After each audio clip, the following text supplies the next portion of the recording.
Everyone, please take your seat. Please take your seat. We'll start in about a minute.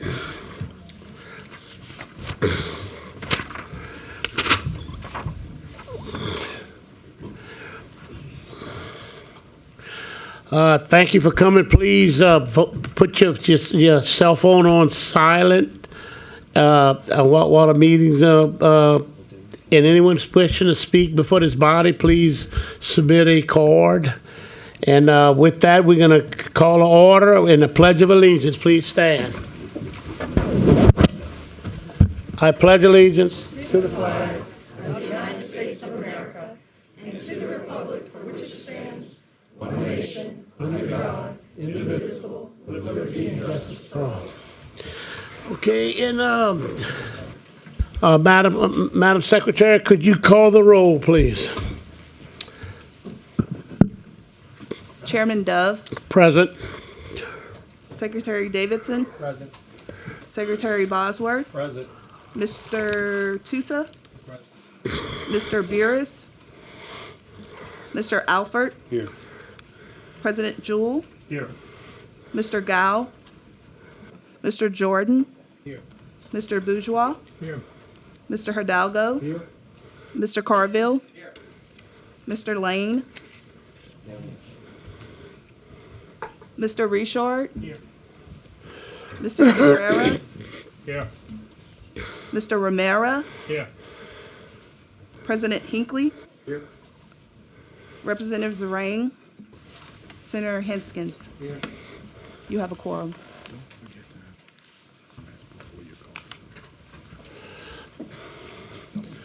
Okay. And we have a quorum. First, I'd like to welcome the St. Amant High School. Thank y'all very much for being here. Thank y'all for everything y'all have done, and we're gonna proceed with the meeting. Approval of the agenda. Motion to approve the agenda. Motion by Tony Alford, second by Bill Hidalgo. Any public comments on the agenda? Any objections to the motion? Hearing none, motion, all in favor? None opposed. That motion passes. Approval of the minutes.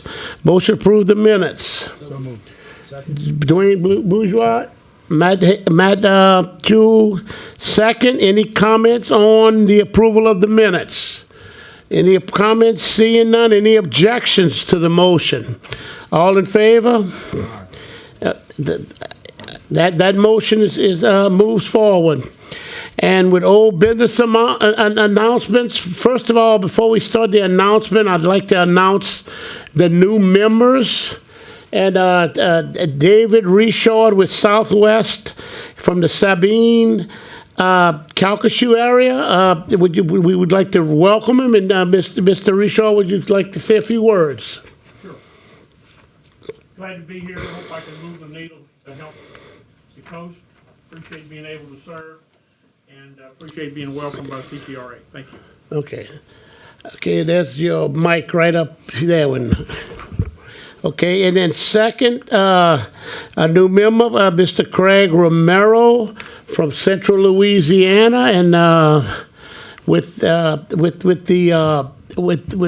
Iberia Port Commission. And Mr. Romero, would you like to say a few words? Yeah, Mr. Chairman, I really appreciate the opportunity to come and participate and try to add value to the process. I hope to meet each and every one of you, and look forward to working with y'all. Thank you, sir. Welcome aboard. And also Parish President Keith Hinckley from Plaquemines Parish, who's more than familiar with coastal restoration. President Hinckley, would you care to say a few words? Thank you, Mr. Chair. Coming from a very coastal parish of Plaquemines Parish, it's truly an honor to be here. Like Mr. Bourgeois was saying, I hope we can move the needle.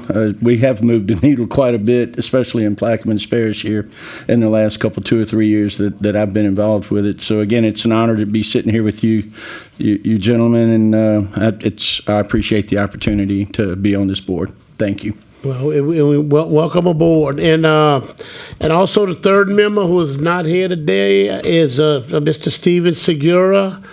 And he should be, he couldn't make it today. He'll be here at the next meeting.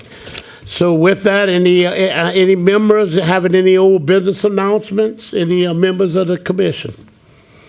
Any commission on the board? And seeing none, we'd like to the St. Amant High School award-winning Future Farmers of America, Layla Porter, Sophia Patute, Mandy DeLone, St. Amant High School, and Polly Glover Restore and Retreat. Welcome to the Coastal Protection Restoration Board. Good morning. Can y'all hear me? Let's see. Yes. Okay. Good morning, Chairman, Dove, members of the committee. It is my privilege to be here on behalf of Restore Retreat. My name is Polly Glover. Representative Orgeron, my partner, sends his well wishes to you this morning. I have the privilege of welcoming St. Amant High School from my Ascension Parish here to speak and present to you. Ladies, welcome to the Capitol. We're happy to welcome you here in front of the Coastal Protection Restoration Authority Board. And I want to share with you some wonderful news. These young ladies, under the direction of Miss Mandy DeLone here, who is their FFA advisor, back in the summer of 2022, they took on the opportunity to come and plant the historic island of West Grand Terre. And as this board and its members know, that island is near and dear to Restore Retreat and near and dear to my heart. Well, fast forward, and a little bit later, they were so inspired by their work out there that they decided that they were going to submit a competition piece. And it is on part of our mission, which is building communities.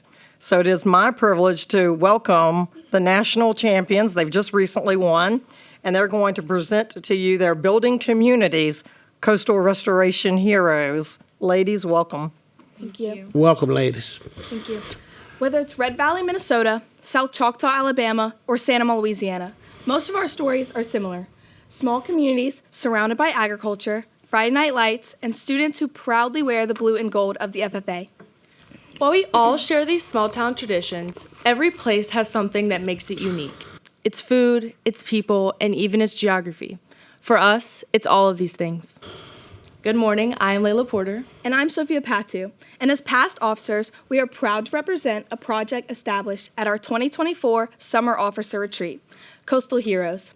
St. Amant is nestled between Baton Rouge and New Orleans, a place where bayous connect families just like highways do. But our home is also nestled in one of Louisiana's largest floodplains, meaning heavy rains and storm surges can quickly threaten homes, farms, and schools. That's why protecting Louisiana's coast isn't just about preserving wetlands. It's about protecting communities like ours. Louisiana faces one of the world's fastest land loss crises. Every 100 minutes, our state loses a football field of land, nearly 10 square miles a year. This loss threatens our $2.4 billion agricultural economy and the very culture that defines our state. But this isn't just a Louisiana problem. It's an American one. Our coast supplies 1/3 of the nation's seafood, 20% of its oil and gas, and vital shipping routes that support the U.S. economy. When our wetlands vanish, so do our barriers against hurricanes, wildlife habitats, and our way of life. That's why the St. Amant FFA chapter decided to act. We became Coastal Restoration Heroes, students who learn, lead, and literally rebuild Louisiana's environment one plant at a time. Our project falls under Building Communities, Environmental, which focuses on improving community welfare through environmental stewardship.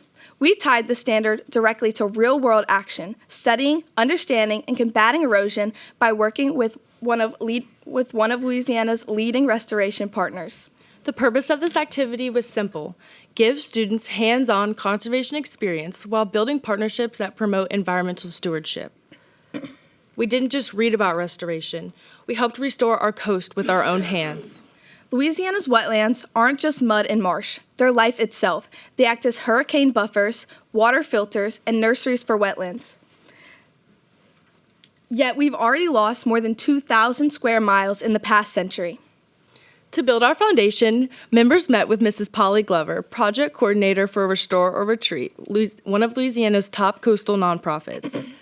She shared about the science, politics, and the careers tied to conservation, from operating heavy machinery to legislative advocacy with all of our agri-science students. Part of our education came from the opportunity to tour LSU's Oyster Research Station, where we learned how oysters and marsh plants work together to stabilize shorelines. Members explored potential careers in environmental engineering, coastal management, and marine biology, realizing that saving the coast could also shape their future. Our officer team began planning in early September. We worked with 5 organizations: Restore Retreat, CPRA, LDWF, Mang, and LSU Research, exceeding our partnership goal by 2. Committees promoted the opportunity through social media and class visits, mobilizing student environmental champions. By October, 14 FFA members met with 23 volunteers from across the region for a full-scale restoration on the West Grand Terre Barrier Island. Together, we planted more than 8,000 native species: black mangroves, smooth cordgrass, and sand oaks, restoring 12 acres of habitat. We didn't just meet our goal. We exceeded it by 2,000 plants and contributed 296 hours of service with an economic impact of $175,000. Even more inspiring, sand oaks, planted on high ridges, became the first of their kind ever to be used in a restoration project with Restore Retreat. We were literally a part of Louisiana's conservation history. Of course, no hero's journey comes without challenges. Our greatest obstacles were limited transportation, unexpected weather, and too few hands in the field. Instead of giving up, we adapted. We changed planting dates, secured additional drivers, and even scheduled future plantings so more students could experience the mud magic. These changes turned setbacks into leadership lessons about communication, flexibility, and teamwork. We learned that leadership isn't about perfection, it's about persistence. When the tide changes, strong leaders adjust their sails. In just 6 hours, our team helped prevent 0.17 square miles of land loss. Post-planting monitoring showed a 90% survival rate of vegetation, and 30 bird species returned to the island to nest and feed. But the real impact was seen in our members. Students gained conservation skills, developed career awareness, and experienced the pride of protecting Louisiana's sportsman's paradise. We didn't just plant grass, we planted a purpose. Our chapter proved that environmental service could be both educational and transformational. We built a community through conservation, and that's innovation with impact. This project taught us that building communities sometimes means literally building lands. Each plant we placed in the sand became a promise for Louisiana's future. As FFA members, we live our motto: learning to do, doing to learn, earning to live, and living to serve. We didn't just study the problem. We solved it with our own hands, got muddy, and strengthened the very ground that protects our homes. Today, 14 members from Sanamon FFA stand among the 373 coastal heroes previously developed in Sanamon. And our question is for you. Won't you join us? From the classroom to the coastline, we built more than just sand dunes. We built a community of coastal heroes. Thank you.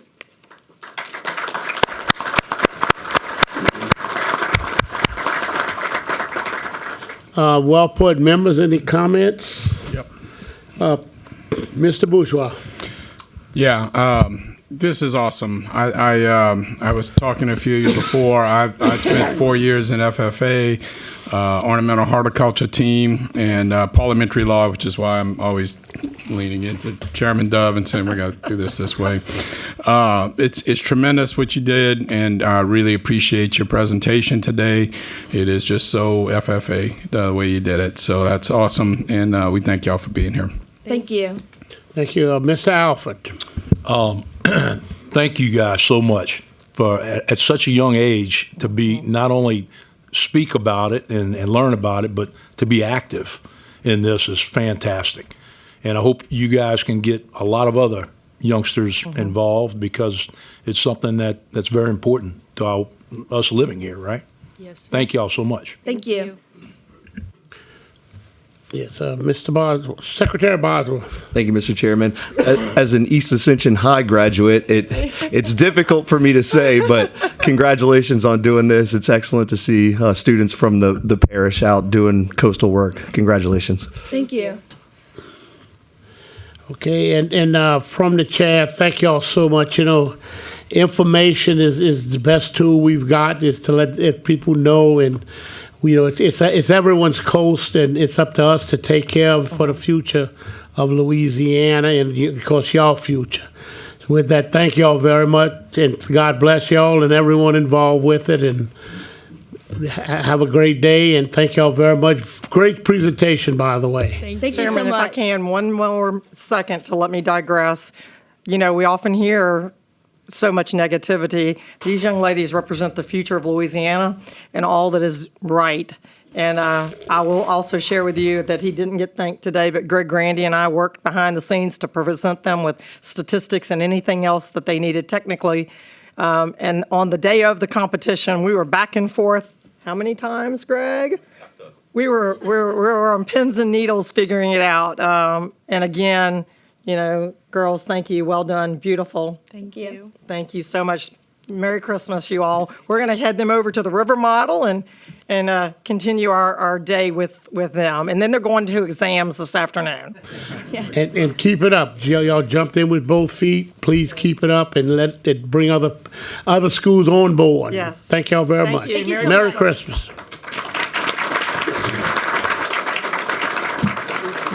Okay, with that, the CPRA 2025 year in review. Mike Hare, Executive Director of the Coastal Protection Restoration Authority. Director Hare.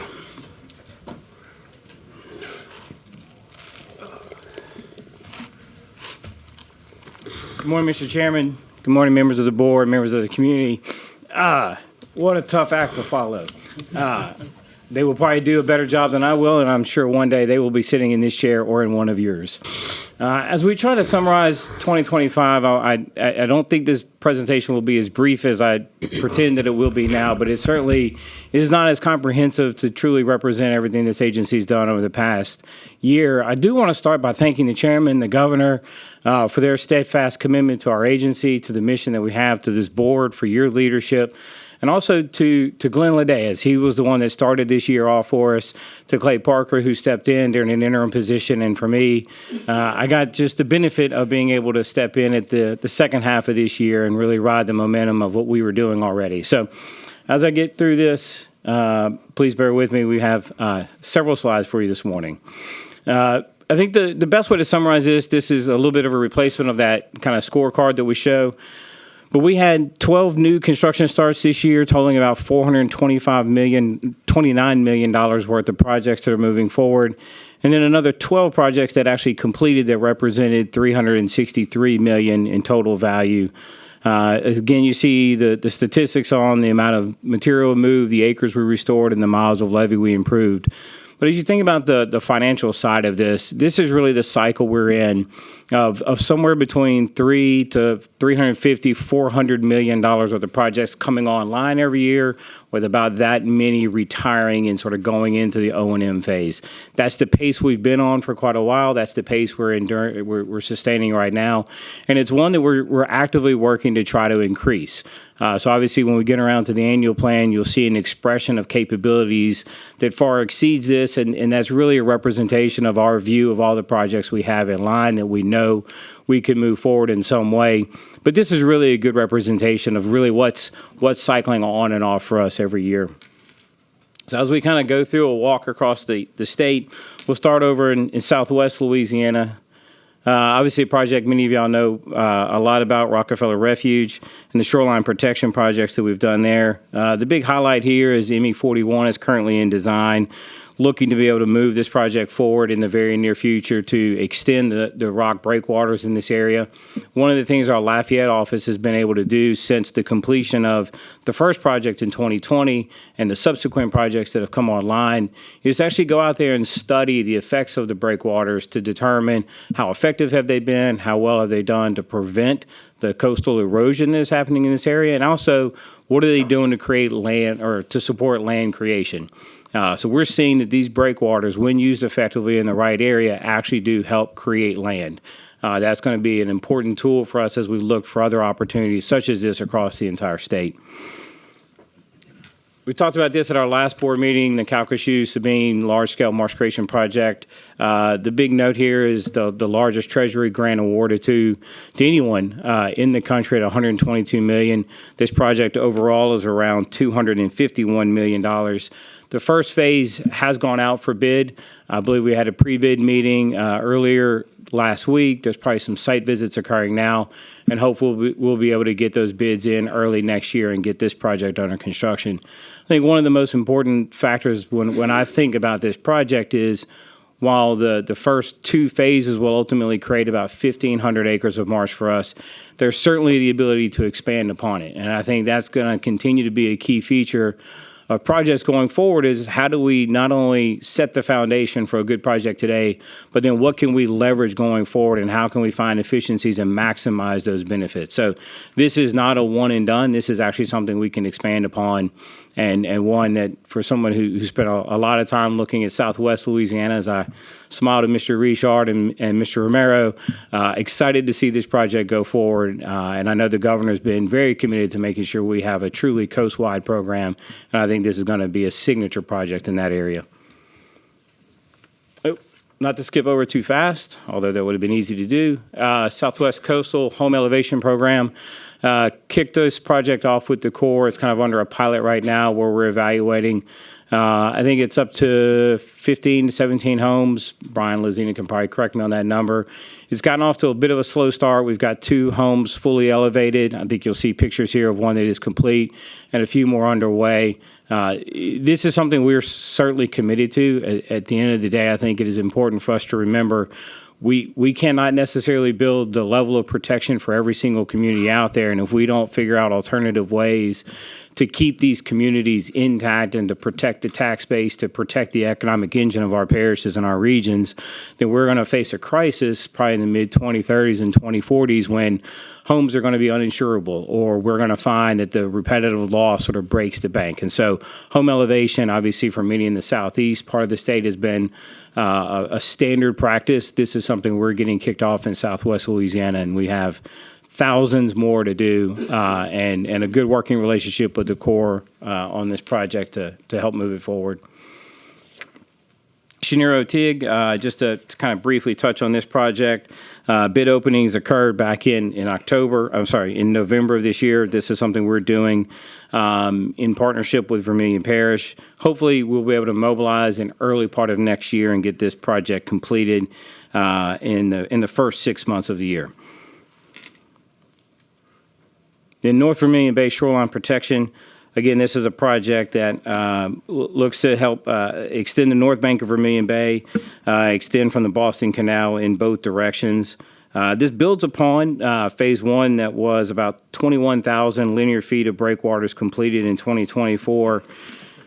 We're currently using a variety of funding sources here, back from 2021 surplus to 2026 GOMESA, and working very closely with Vermilion Police Jury to find other implementation funding.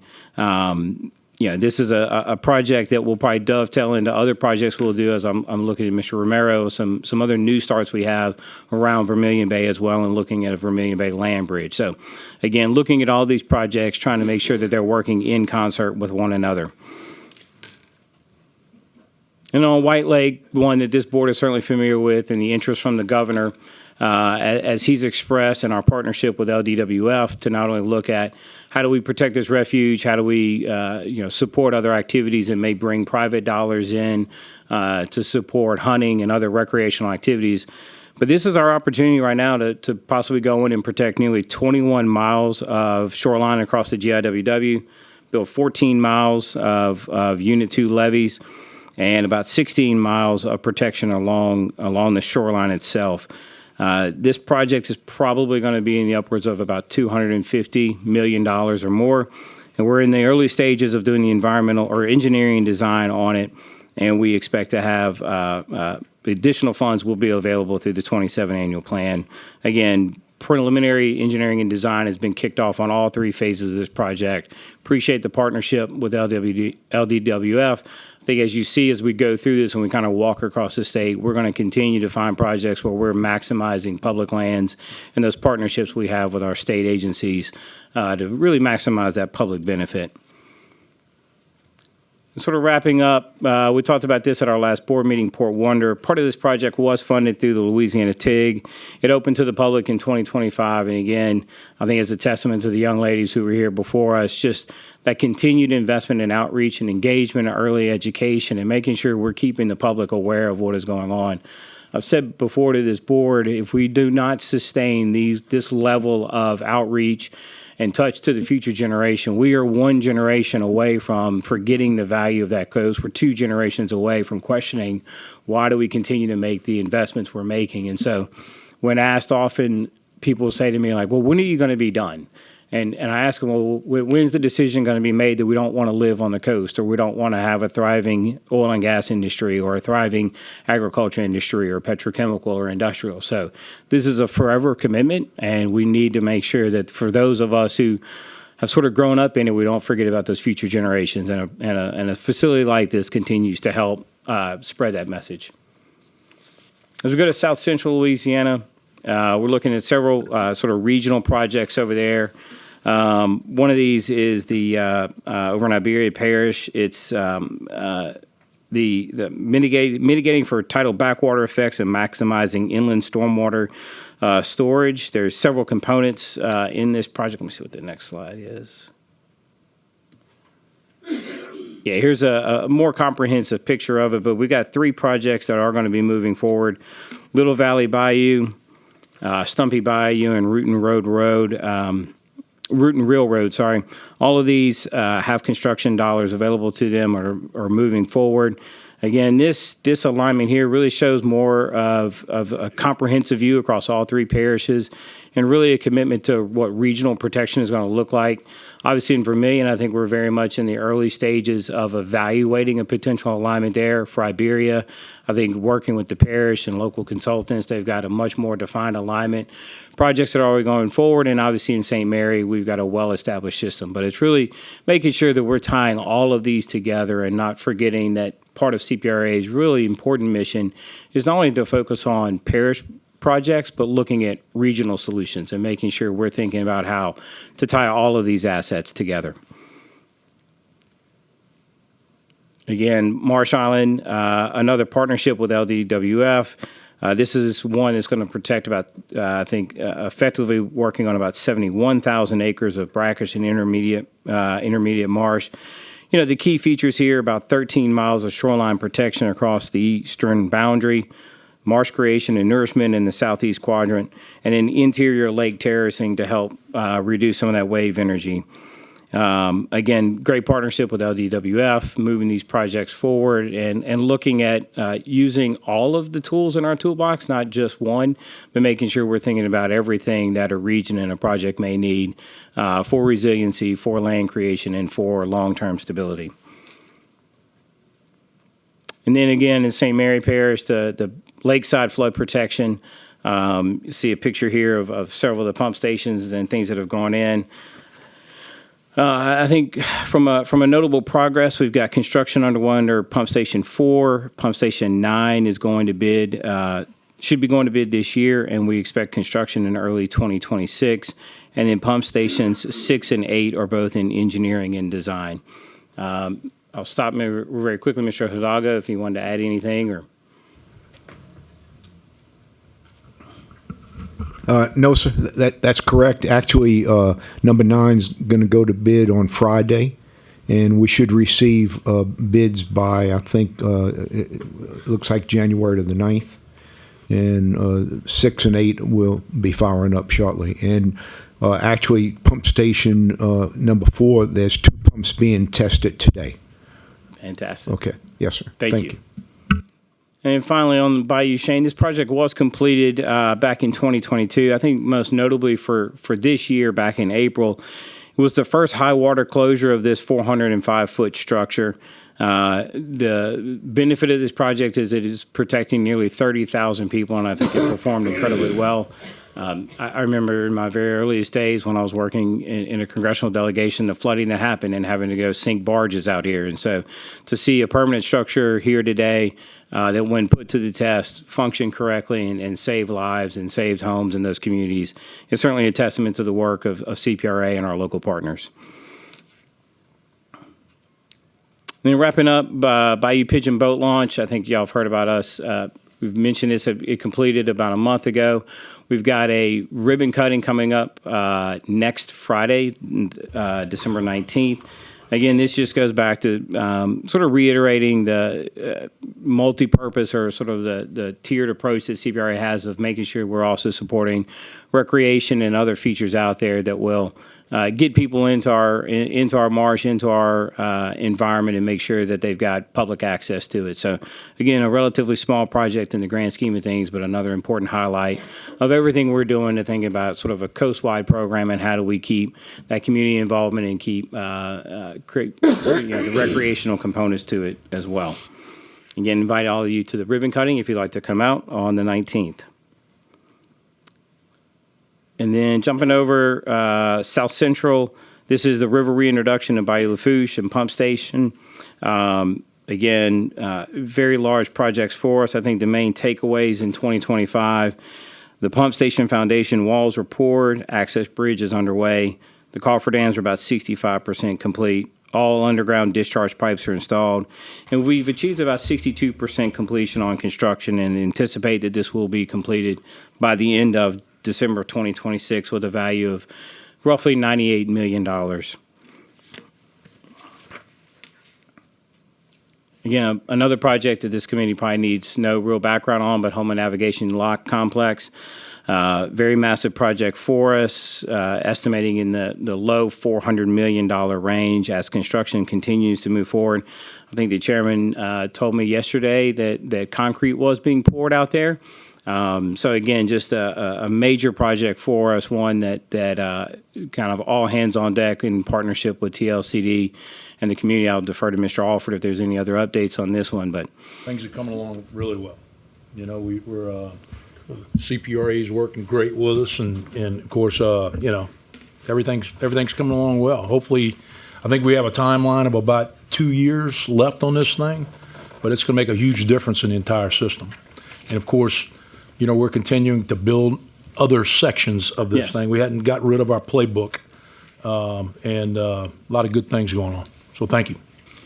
And I'll just say, as we wrapped up this year's hurricane season just a few days ago, it should not be taken lightly that we did not have an active hurricane season. And it's hard for me to go back and actually quantify the value of what that means to our agency for projects not having to stop and not getting any downtime or not having to go out there to conduct emergency operations. So Mother Nature certainly was very kind to us this year and helped us maintain very aggressive project schedules. And then on HNC Bird Island restoration, again, a project here that restores about 35 acres of high-quality colonial water bird nesting habitat. In December 2025, we were able to complete the sand filling in this area, habitat grading, placing bay hails, and have the native grass seeding. Again, just another fantastic project for us. Great to see it be completed. And again, a combination of multiple funding sources out there as we look back, both through NERDA and from a difference bill, not BP, and then obviously the Deepwater Horizon. So as we think about our projects, there's almost no one single funding source to them, and we are trying to leverage every dollar and maximize all the funding sources available to us to the greatest extent practical. And the Ludovine Pump Station, again, another project that was completed earlier this year in August. Source of funding here is Go Mesa at a cost of about $8 million. Again, new pump stations housing with existing pump capacity of 300 CFS, including the space to expand the capacity to 400 CFS. And then we'll wrap up here on Ducks Unlimited terracing project that was done. Again, I think key highlights here: installed about 87,000 linear feet of marsh terracing, 4,000 linear feet of living shoreline and planting, The one key highlight I want to read through here very quickly, and again, I think this underscores some of what I think these young ladies were talking about building community. When a project like this comes together, let me just read through very quickly. The major partners on this: Ducks Unlimited, CPRA, NIFWIF, ConocoPhillips, Greater Lafourche Port Commission, Chevron, Restore Retreat, Loop, NACA, Coca-Cola Foundation, Woodside, LDWF, U.S. Fish and Wildlife Service, Oxy, NOAA. And my guess is we probably missed someone else, but that's a long list of people from both public, private sector, nonprofits, and NGOs all coming together and state agencies to get projects like this done. And I think that really speaks to the coastal community that we've had the benefit of for so long, and it really supports our advocacy effort. And then in a project that I was not here for, but heard a little bit about in connection to the Super Bowl, getting out there to do a living shoreline project. They installed 59 tons of recycled oysters, one for each Super Bowl that had been occurred, and planted about 2,000 marsh grass plugs. And again, this project was done in cooperation with CPRA, CRCL, the NFL Green, local chefs, students, and veterans. And it supports stormwater damage mitigation and reduces coastal erosion in Lower Lafourche Parish. Oh, there we go. Sorry. Didn't know we had some animation. And then on the Nichols Coastal Center, we had our last board meeting there in October. This is going to be a phenomenal facility for not only Nichols, but for CPRA and that part of the state. Held our first board meeting in October, and we'll continue to have, I think, many more board meetings, functions, and activities down there. A great investment, and again, I think it just goes to further solidify our ties to our universities as we will be moving our Thibodeau Regional Office into here. Construction for the build-out has begun. And again, we have a regional office that's tied to UL. We've got another one tied to UNO, and then one here tied to Nichols. And as we think about moving forward, we're going into South Central. This is something the chairman has talked a lot about is kind of where are we going with the rest of our NERDA dollars, and thinking about the importance of getting land built as soon as possible. You'll have kind of broken up across a couple different slides here, but you'll see we've kicked off the initial engineering and design and sort of data collection on what we're calling the Eastern Terrebonne land bridge. There's an east section and a west central one running from Bayou Lafourche to Terrebonne Parish, another one from Lafourche to Bayou Terrebonne. Phase one, which is kind of that engineering and design, will be completed by the end of this year, and we'll be quickly rolling into phase two. That'll cover data collection, design, and construction sequencing, thinking about where do we want to have those alignments, those alternatives. Again, for the board's reminder, we've got to bring this back to the TIG through a restoration plan to be able to draw those funds down, but we've got to do that work now to look at what are those alignments, what are those alternatives, where does it make the most sense to move forward with these projects, and then go to them. So in advance of or not waiting for them to give us the initial dollars, we're using money today to advance our understanding and refinement of this so that we can bring it to them in a timely manner to draw those construction dollars down in the years ahead. And again, there are some other features or other projects in this area. I'll call out one very quickly. The Terrebonne Basin Ridge and Marsh Creation. It's the Bayou Terrebonne increment. This project is actually at 95% complete. From a design standpoint, it's about 1,500 acres, and we will be bringing this one forward to the TIG for consideration for construction dollars as well, because it's a completion of a land bridge that we've already been working on in this area. So as we think about land bridges, again, I just want to remind everyone, we're going back to the basics. We're going back to the things that CPRA has been doing for so long, and we've got multiple land bridges that are near complete already. And obviously, we've got this new opportunity to sort of bring that level of protection and restoration further south in some of the most critical areas of the state. And you'll hear more about the other side of this as I move forward in the presentation. And then Morganza to the Gulf, again, just want to highlight the partnerships here. I could read through a laundry list of all the reaches and all the progress that was made, but I think as Mr. Alford said, they're not abandoning their playbook. We're working closely with them along with the Corps, and again, blessed with maybe some good weather that helped us move forward. I will say, and I think we're going to touch on Morganza in a couple different areas, and I'll try to move more quickly past it in the future, but we have asked the Corps of Engineers to explore sort of alternative project delivery mechanisms that exist in law today. This is an opportunity for us as the non-Fed sponsor and working with our local partners to take on the lead of being able to implement the levee lifts, the levee construction for this system in a way that we hope does it maybe a little bit quicker, a little bit cheaper, and one that's more efficient in delivering this system overall. So those conversations are just getting kicked off with the Corps. We know that everything is going to have its challenges, its obstacles, but I just want to reiterate the position we are in at CPRA, the alignment we have through the chairman, through the governor, to the president, and the working relationship we have with the Corps of Engineers for the next 6 months, next year or so. This is our best opportunity to do the hard things. I think the alignment is there. I think the missions between myself and Colonel Otan and his leadership up to General Peebles and all the way up to headquarters has never been better. And we need to strike while the iron is hot. And so this is going to be one of the first ones we sort of put through that process to try to find innovative and new project delivery methods. So I see your light came on, Mr. Alfred. I want to pause. Yeah, Mr. Alfred. Yeah, thank you. Well, I'd just like to ditto that. I mean, we've got some opportunities to hopefully make some big changes with the Corps. And I want to thank you for digging in your heels and really finding this opportunity. This is something that has been around, but really nobody ever really recognized it, right? And I just wanted to thank you for really pushing that along.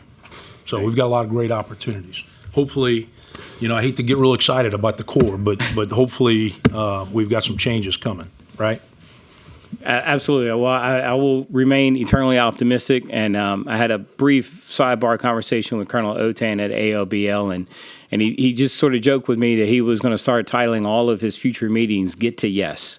And I think that's the attitude we've had at CPRA for a long time, and it's just so welcome to see that at the Corps side as well. And at the end of the day, we know we have obstacles, but the goal is the same. We want to deliver protection as fast as possible.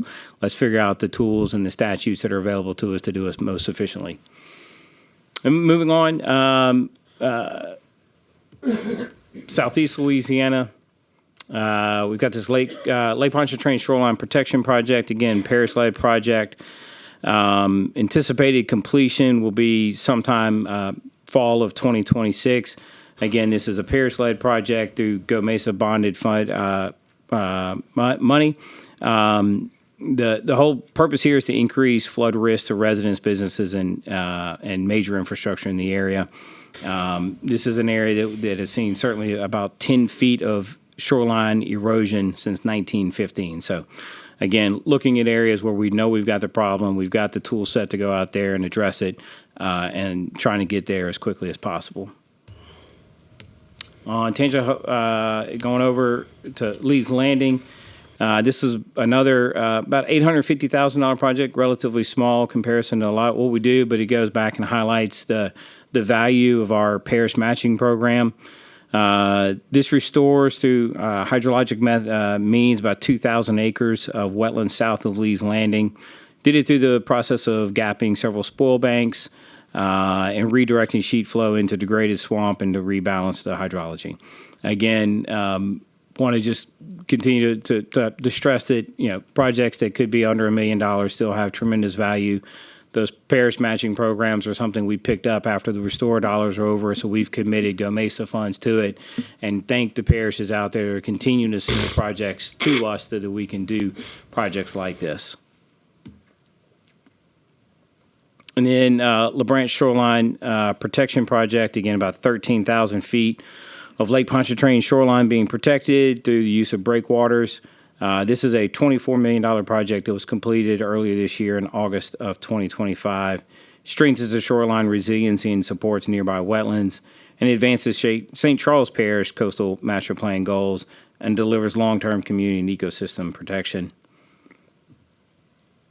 And then the LaBranch Marsh Creation Project, it creates about 1,400 acres of marsh across 3 different cells. This one was a QIPRA project being led by NRCS at a cost of about $42 million. Construction began in 2023, completed back in 2024, and continues to show tremendous value to this area. And then another one I'll briefly touch on, Sunset Levee. My notes here indicate this is about a 100-year-old earthen levee system. But looking at the value that it could have and being able to evaluate it as potentially being incorporated into the Upper Barataria Risk Reduction Program is something that, I think, again, shows that regional approach that we have at CPRA and going out there to look at existing assets, pull them into the systems that make the most sense, evaluate the opportunity for some levee lifts, identified areas where that elevation increase is certainly needed, and getting it into a system that is going to be better maintained and properly functioning for those communities going forward. So we don't talk about it a lot, but obviously O&M and figuring out how do we maintain the investments we're putting on the ground should be as equally important as how we spend the next dollar on the next project. And we are, while this levee system is 100 years old and we're going to go out there and figure out how we give it a little bit of a facelift, there's a lot of projects we're putting on the ground now that are going to start to get on that 10-year, 20-year, maybe 30-year life, and figuring out that long-term O&M will continue to be a challenge for the state, for CPRA, and for our local community. So figuring out ways to do it in the most cost-effective way is going to be very, very critical for us. And you jump on over to Jefferson Parish, we've got Lower Lafitte Tidal Protection Program here. Built about 1.9 miles of levees, and we provided about $3.69 million in Go Mesa as a cost share to Lafitte on this. Construction started in 2023 and was completed in March of this year, 2025, at a total cost of about $20 million. Mentioned home elevations earlier. While the pictures on the right aren't that, the ones on the left are part of our program that we've had with Jefferson Parish for quite a while now. We provide some cost share to them. I think they've elevated about 22 homes. And again, just stresses the importance of home elevation as part of, or one of the most important tools in coastal Louisiana's fight against sea level rise and subsidence. So we will continue to invest in these projects. We appreciate our local partners and their ability to move this program forward pretty quickly. Pictures on the right are volunteer planting day. Going out to Grand Isle with CRCL and a number of private entities, local residents. Saw a couple of people wearing some UL shirts that were out there. They just saw the advertisement, wanted to drive down from Lafayette and go spend a day on the beach planting, and several from North Louisiana and several people from out of state. So I think the opportunity we have to create opportunity, or let me restate this, when we create the opportunities for people to get their hands dirty, people come out. And planting, I think they planted 25,000 plugs of cordgrass that day. And I promise you, people left with an appreciation for Grand Isle, for the work that's being done out there, for the vegetation, what it does. And they may have noticed a gap in the breakwaters are out there, and I'll get to that a little bit later. But seeing where that island is well protected, where it's got some continued vulnerability, and our hope with the Corps to be able to move a completion or move that project forward early next year so we can complete those breakwaters and truly provide a comprehensive tier level of protection for the residents of Grand Isle. Not too many better ways to spend a Friday afternoon, by the way. So I encourage all of you to go do that when you get a chance. And again, we did have, speaking of the breakwater project for Grand Isle, picture here we had senior leadership from the Corps of Engineers, newly appointed Secretary Adam Tell. This may have actually been his first trip as secretary outside of the D.C. area, along with, you see the mayor there, the governor, members of our community, Mr. Lee Forsgren, who's also in the ASA's office, and General Kelly. So to get that level of senior leadership down to that island, I think really speaks volumes to the continued advocacy of the Grand Isle community, of CPRA, of this board, of our governor. These things don't happen by accident. And I will tell you, they moved heaven and earth to sign several documents to get through the environmental review and the economic analysis, or the economic benefit analysis, that will allow us to move that breakwater project forward early next year. Those are not easy things to do. It probably create a lot of headaches and some heartburn inside the Corps, and that's okay. But at the end of the day, we thank the leadership of the Corps. We thank our governor for his engagement and outreach because, again, back to Colonel Otan's comment, we're getting to yes, one way or another, and those breakwaters will be installed next year.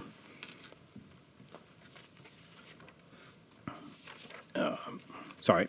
Kind of move over to St. Tammany Parish to Functa Habitat Restoration Project. Again, this was under the parish matching program, about $1 million award here. And CPRA is in the phase of begins after the lighthouse restoration. This project should go forward next year. It includes about 1,300 feet of breakwaters to protect the lighthouse and the surrounding area from erosion and storm impacts. And then Mandeville Lakefront Wetlands Project, again, another parish matching project, about $1 million, builds about an acre of rock berm, drainage canal, and 4.75 acres of marsh platform to route urban runoff through the cypress swamp into Lake Pontchartrain. Groundbreaking for this was in September of this year, and we expect the completion to be early next year. And then Frenchy Marsh, probably have heard about this project on several times. This one, about 300 acres of marsh creation forest that serves as mitigation for the NOV-NFL project. This is 100% Corps funded, but CPRA serves as the non-federal sponsor. Project began in 2024.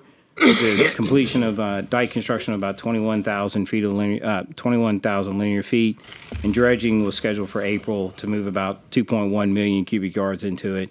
Construction was completed in September, and Corps of Engineers will continue to monitor this area to make sure it's meeting the criteria for mitigation before they turn it over to us. But again, thinking about how we look at the projects we build, the environmental value that's being created out of them, and then turning them into additional value as credits for our cost share and for the mitigation of the federal systems that we're implementing with the Corps. And then on Mr. Go, I'd say for a project that near and dear to, I think, many people's heart in this room, this picture here is with Chairman Dove and Colonel Otan signing a design agreement to move that project forward. This really signifies the first major step in possibly the last 12 years to move anything forward in a meaningful way on the ecosystem restoration in this area. CPRA does have funds allocated, and we've already communicated to the Corps that while this project is 100% federally funded to move forward, we are looking to commit dollars to help advance that with them and make sure we can do it in a way that we get work in kind. But again, it's very important to us. And I think as the Corps continues to look to their responsibilities in this area and our advocacy with our federal delegation trying to get additional dollars to move these Tier 1 projects forward with the ecosystem restoration. New Orleans Land Bridge Shoreline Protection Project. Again, this is a QIPRA project. Construction was about $15.9 million. Dredging was completed in February of this year, and it built about 170 acres of marsh and nourished about another 102 acres. Again, this is an area that was pretty devastated by Hurricane Katrina. That storm alone converted about 70 acres of healthy marsh here into open water, and finally being able to get back around to this area to restore that environmental benefit. And then the Grand Bayou Bridge Restoration and Marsh Creation Project. Dredge sediment from the Mississippi River to create about 300 acres of marsh over in near Port Sulphur. The dredging was completed in October. Again, another QIPRA project representing about $58 million. U.S. Fish and Wildlife was a federal partner on this project. And sort of tying back to that theme about land bridges, the Mid-Breton Land Bridge Marsh Creation Project. This is in Plaquemine. It's near a fishing community of Delacroix. Built about 373 acres of marsh creation across 4 cells and had about 6.5 miles of dike containment. Dredging began in July of 24, and we're expecting it to conclude in March of next year. Again, very blessed to have a relatively calm 2025, so projects like this can continue on pace and hopefully a little bit ahead of schedule. And again, just reiterating our commitment to building land bridges and the opportunity we have in front of us to complete a lot of the work that's been going on for years now. And then finally, a project here, Chandelier Island. Certainly no stranger to this committee. Has been talked about for quite a long time. Project's about $380 million. And we are currently at the roughly 30% design, or 30% design refinement is underway. We expect or trying to move up the construction schedule to fall of 2026. So with some of the funding availability and the cash we'll have available to us, a project like this may have otherwise been delayed a little bit, but we're certainly pushing our project team and all of our partners to think about how we get to construction on something like this faster. Again, the Kimberley sea turtle is the most endangered sea turtle in the world, was found here.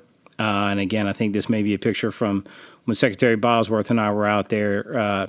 Nope, that's probably the live ones. But we went out on a hatch survey, and I think we found maybe one of the most successful hatches they had. I think it was 99 out of 100 in the very last hole we dug up. So to see that turtle thriving out there obviously speaks to the value of this ecosystem. And I'll just end with a project like this doesn't just benefit Louisiana.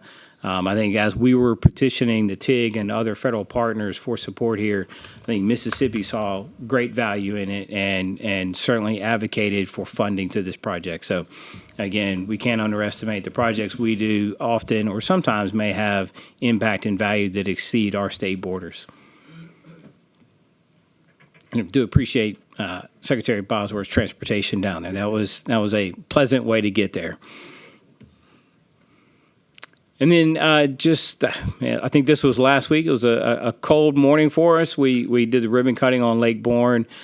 Project has been in construction for nearly 3 years, restored a little over 3,000 acres of marsh in an area. I'll certainly pause to Mr. Lane for any comments here, but beautiful morning.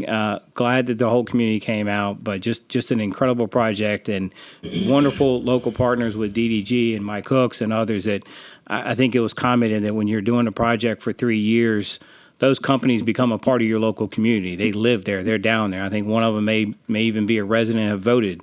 So our projects take a little while, and I just want to thank the companies that are involved and their commitment to the communities that are so near and dear to our hearts. So, Lane? Yeah, thank you, Michael. And you kind of touched on what I wanted to touch on. I was trying to take your points. That's fine. But special thanks to CPRA for the investment in this critical project, not only for St. Bernard, for the region, and for the state. Vita Carva, integral part, New Orleans Division, John Troutman, Barry Richard, and of course, Aaron Plish from DOI. But again, Joe Guillory, the Planners Design Group, Mike Hooks, thank you guys for everything. Great project. Really, really happy and pleased with it. And thank you all for coming out and doing the ribbon cutting. And we look forward to phase 2. Thanks, Mike. Absolutely. We didn't get a picture, but there were a few brave souls that were on a boat that windy morning. I was not one of them, and they went out to the site. But I hope in the spring I'll be able to go out there and see it firsthand. And it's sort of back to that theme of what the chairman has been talking about for quite a while as we jump to the southeast side. The Barataria Land Bridge, again, very much like the one I spoke to earlier. This is looking to go from Plaquemine to Lafourche. It's at least 10,000 acres, probably going to be even larger than that.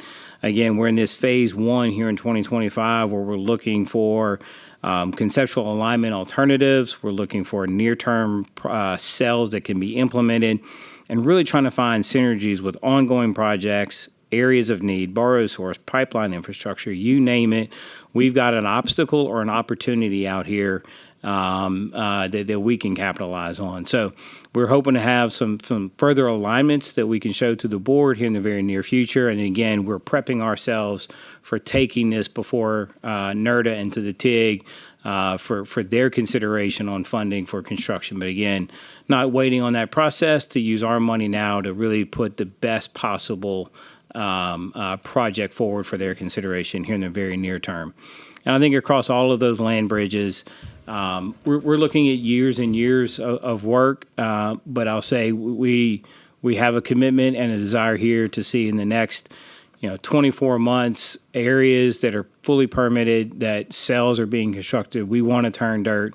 We know we're going to have areas out there we can really capitalize on existing projects, pipeline corridors that may already be cleared, or natural ridges that we know are going to support projects. So this is something we expect to do in phases and expect to get into that environment as quickly as possible to start building. And then I got two more here, and then just a couple more slides. So I appreciate your patience.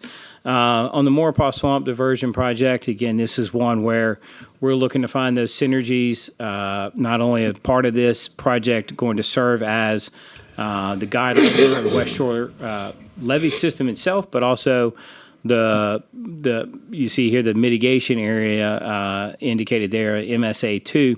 Where this is going to help serve as a mitigation for the West Shore project itself. So how do we capitalize and really maximize those dollars? And I think I said at AOBL, part of my background came from the mitigation industry. I know it well, and I appreciate the bankers. I appreciate what they do. It's an important tool. And there's a lot of mitigation that will be needed, but I think it will continue to be in our interest to look at state lands, to look at the dollars we're spending, to figure out a way to maximize it, and to be clear, to make sure we're meeting those standards for the mitigation, which means a lot of O&M, a lot of monitoring, go out there and make sure we're creating that environmental value for the community for what has been impacted by the very necessary infrastructure we're putting in. So I'm excited to look for additional opportunities to be able to create these kind of opportunities for us and to ensure we're meeting the highest standards out there for environmental restoration and mitigation. And then on West Shore itself, pictures here of the levee construction that's underway. Again, great progress. I really want to credit to Glenn and the whole team. I think before I got there, they sat down for several days and looked at every reach we were working on, every piece of it, dissected it, and really figured out a way to not only maximize sort of the engineering power that we're bringing to the table, but thinking about construction schedules, bid packages, what was going to be the most effective. And I'll say that, this is a project from our standpoint, and what we're doing is on schedule with a target date completion in 2020 and 2030. Again, just could not reiterate the strong relationship between the Corps, CPRA, and PLD. We can never forget our local partners when we're looking at our levee protection system and the value they bring to us and the partnerships that we really cherish with them. And then again, last slide, I just wanted to throw something up here. As we think about, things we've done a lot, I talked about Chandelier, we talked about some of the other barrier islands, but we do have a pot of money out there through NIFWIF. As we look to the guidance that is provided to us through that settlement, our real option here is to look at somewhere around $680 to possibly $700 million that will be dedicated to barrier islands. The chairman has obviously talked about several, East Timbalare and Wine Island, and looking at how do we maximize those dollars to really thinking through this entire system, entire chain of barrier islands, and making sure that we value those things as a system of assets for us. That's really our first line of defense.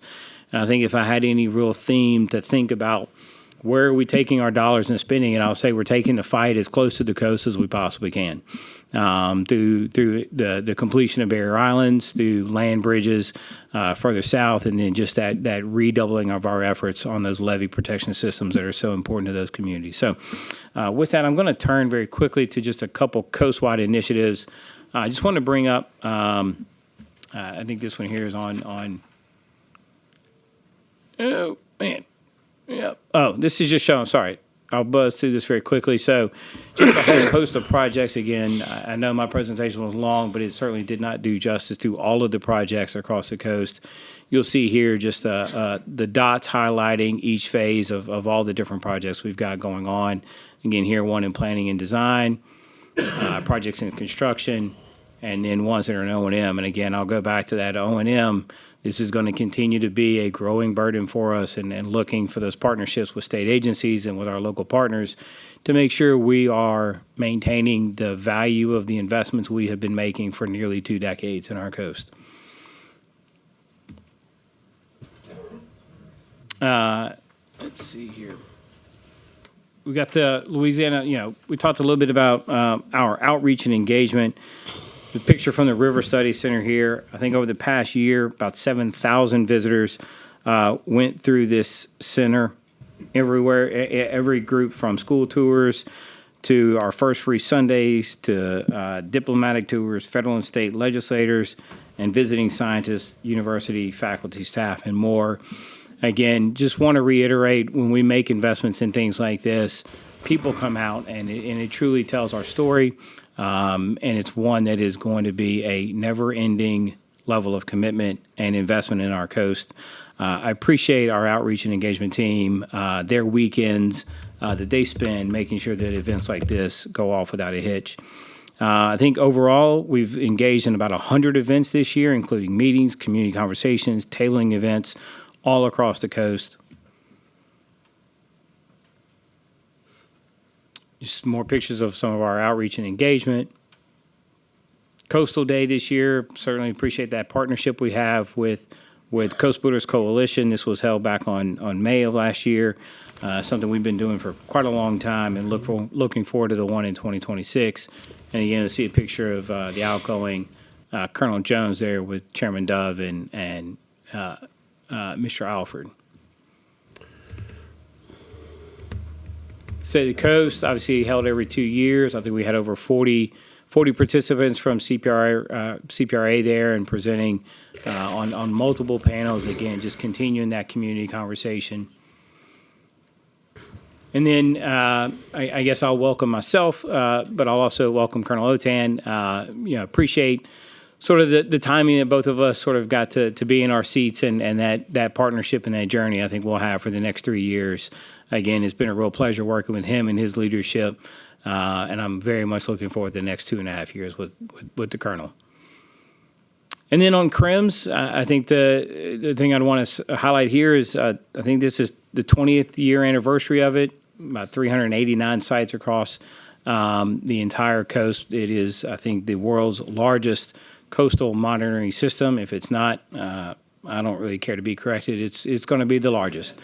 But it's obviously at the bedrock of what we do. If we don't have the data, it doesn't support the science. The science doesn't inform our decision making, and we find ourselves in a path of picking pet projects or going off of anecdotal commentary about what may be needed. And so I think we need to continue to appreciate and understand the value of the data we're collecting and how that informs the decision making all the way up to the top. So certainly appreciate the local insights, and I don't want to not listen to any seasoned local citizen to tell me about their community. And I think we take what people have experienced and we match it back to the science, and then we go find the right projects to move those forward. And again, very quickly, obviously we have our Atchafalaya master plan that's under development, things that are just continuing, ongoing processes. We'll have a little presentation on the Atchafalaya plan a little bit later. We obviously have our own coastal master plan going on. So very, very, I would say, heavy workload with our planning division right now, and appreciate the work they're doing. I appreciate all their public meetings, both for the Atchafalaya master plan and for the Coastal Master Plan. These are not easy things to put on, but they're very necessary.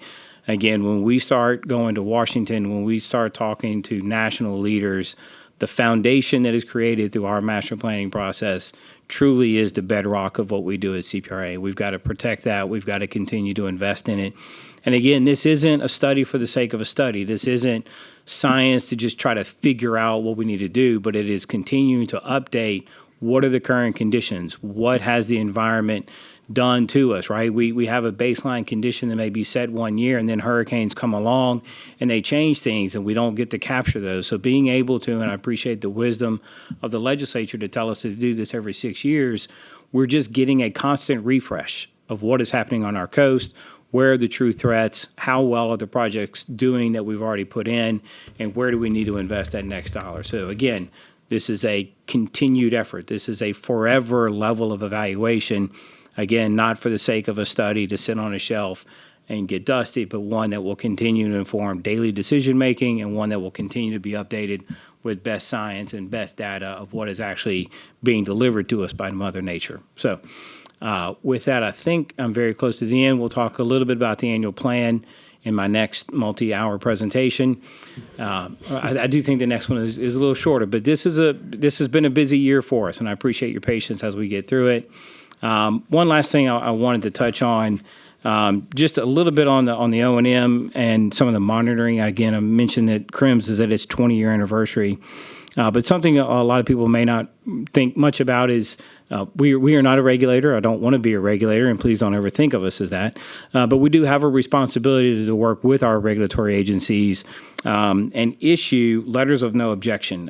So this is a very minor touch we have in the process. But one, if we didn't have dedicated staff to it, if we didn't stay sort of on top of the ball, we could delay other people from moving their projects forward. So just so you're aware, this year alone, we processed 1,059 letters of no objection out of the 1,184 that we received. Our average turnaround time on that is 2 days. And I think the other ones we're still we're requesting some additional data, or they may be duplicate requests. But again, just a little known fact of something that we do that is very important. And if we didn't have the dedicated staff and the people committed to it, we could see ourselves slowing others down. And that is certainly not the position we want to be in. And then back to the HISDRA system, I think many people may remember when that system was sort of turned over to us, and there was probably a nice signing ceremony and a wonderful day where pictures were taken. But the practical side of that is that we have to actually notify the Corps through a notice of completion of construction on each of the elements. That it requires us to go out there and truly inspect what the Corps did, to accept that, to take on that responsibility, and ultimately we're passing it on to our local partners to do that maintenance. That has been something that has been a backlog, and I will say our operations and our operations team has certainly taken it to heart this year to try to accelerate that process. We have sent over 60 letters so far this year to accept certain elements of that HISDRA system. I don't even begin to ask how many more are out there, but that is a very, very active part of what we're doing on a daily basis to make sure that the federal systems are meeting our standards, being handed over to us in the best possible way, and then we then turn it over to our local partners. So trying to clear that backlog out. And again, I know the system was completed and handed over, but there's a very technical part that we're working through very aggressively every day. And I think with that, I will stop on the year-end review. Mr. Chairman, I yield back to you and the board. Okay. Thank you, Director Hare. And, I want to thank you and all CPRA, employees. And, it was a long presentation because a lot was done. So please give us long presentations anytime. The things that were accomplished in the last year and actually going on 2 years now under this administration has really been fantastic. And with that, if we have any members, Mr. Bourgeois. Yeah, I'll be... Not on. Yes, I'll be real brief. A tremendous thing to look at, right? We all, as a board, we all, with our agencies or with the local folks that we work with, we all tend to think in our individual stovepipe. But when you look at things in the whole, it's been tremendous. And I just want to thank this entire board for working through all of these things individually. Of course, our chairman, Glenn, Clay, yourself, and we all know, because we do it on a regular basis, that none of this gets done without that tremendous staff at CPRA that we work on a day in and out basis. So I want to publicly thank all of you guys, those that are in the room, those that are still at the office working right now, doing other things, and just tremendous job. And I really think that as much as that was, it's eclipsed by what's in the pipeline, what's coming, the O&M that we have responsibilities. And so very proud of everything that's done here, and I just wanted to thank everyone. Thank you, Mr. Bourgeois. Is there anyone else? Mr. Colville. Thank you, Mr. Chairman, and thank you, Mr. Hare, for the update. As you summed up 2025, I would just have a quick request, and I don't need an answer today, but as we look into 2026, I was having a chat with some some of my colleagues and some interested parties, and they were asking me about, and I didn't have a good answer, so I'm hoping that you might have one eventually, to look at the discharges of the atchafalaya, the wax, and the jaws, and at some point maybe share that with us to see, the capacity of some of those sites. So as we look into 2026, and I don't mean to, looking at the agenda, jump ahead, it may be in there, but at some point in the future, if you could share with us, maybe, I know it's going to take a little time to go in and look at the profiles of each of those outlets. If you guys could look at that, some of those folks brought up some good points and some interesting points. Probably be time to take a look at some of those sites if you guys get the time and have the technology to do that. So thank you. Absolutely. Thank you very much. And we'll certainly take that back and work with our staff on it. Thank you, sir. Thank you, Mr. Colville. Mr. Hidalgo. Yes, sir. Just a comment on top of that. The St. Mary Levy District has done some modeling and some testing. So when you get to the point of trying to pull something together, we're available. Fantastic. Okay, so there's some information that's been generated already. All right, just letting you know that. Fantastic. Yes, sir. We'll certainly borrow, steal, beg, for whatever you have. It's available. It's Thank available. You probably paid for it. And Mr. Jordan. Yes, thank you, Mr. Chairman. Mr. Director, great job on the presentation. It was very insightful. I have a question on the southwest coastal home elevations. There was a lot of information that was given after that, so I'm trying to bring my memory back. But you said only 2 homes have been lifted. And this may have been discussed in a prior meeting, I just can't remember. What is the number annually is the anticipation of completion? Oh, gosh. If Brian Lazine is nearby, I will say that we're in a current pilot phase. So I think there was a very small subset of homes that were being evaluated. And he is our next presenter with me as well. It was a subset. I think the real challenge right now is just working through the core and getting their level of familiarity and comfort with how you actually lift these homes and what to expect out there. So the pace seems slow, but that is truly unsustainable when you sort of magnify it out to thousands of homes. Brian, if you want to answer, what was the pilot was supposed to cover? Sure. The pilot, as it stands now, is 17 homes. It has dropped with how long it took actually to get funding for the actual process. Current federal and state funding on hand, the hope was that we could get somewhere into the 150 to 300 home per annum range on there, so with what we currently have. So as we move to that next phase, we hope this ramps up dramatically and are taking steps to try and do that. Okay, that answers my question. I appreciate it. Yep. Thanks, guys. Yeah, and to add to that, I've been in quite a few of the meetings. The Corps is having a problem getting a grasp on some type of prototypical way to lift all these homes, and that's why you have the 17 pilot programs, because each house is designed, built separately by different contractors, no plans, so it's really hard for the Corps to get their hands on exactly what they're looking for. So as they get a set of plans completed, that one area reviews it and they change them. So the contractors and engineers on it have really been doing their best to get it off the ground. Thanks for the question. Yes, sir, President Jew. I'm not sure they have to reinvent the wheel when it comes to elevating homes. I mean, FEMA has an elevation program that most of these parishes have access to, and I consider that a slow program, but we did 30 houses this year, and probably 60 since I've been in office. So maybe they can look at that if they want to speed it up just a little bit, but they could probably go even faster than that. You just got to get the private sector in there and let those contractors figure out what they want and how each house is designed and lift it that way. But it doesn't have to be this hard.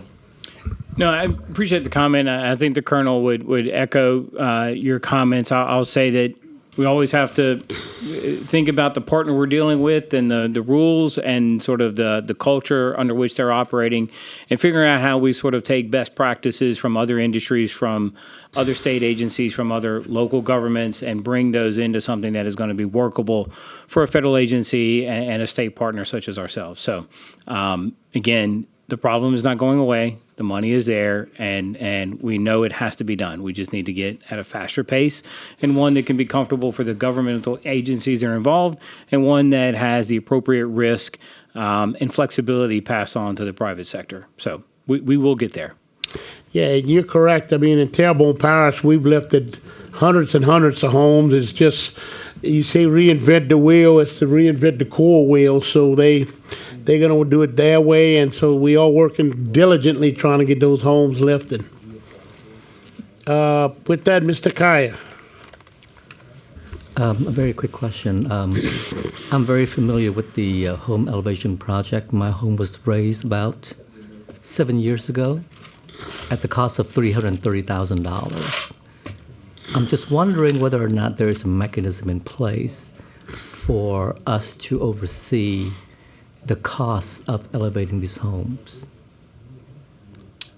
From CPRA standpoint? Yes, CPRA, state, or what have you.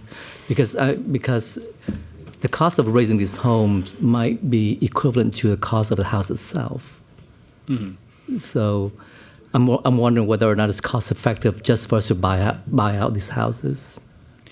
Sure, and I'll let Brian maybe speak to this a little bit. I would just caution to this notion that always a buyout is important, because at the end of the day, thinking about communities, thinking about the workforce staying in place, thinking about the other investments that are being made. So keeping people in their homes, keeping the tax base in place, and making sure that we have a workforce that is close to where they want to live, work, pray, and play is important. And so I appreciate that point. I think it is always important for us to think about what is the most cost-effective part of our dollar, or what's the most beneficial way. But just comparing it to the home value, I think may miss some of the other community benefits.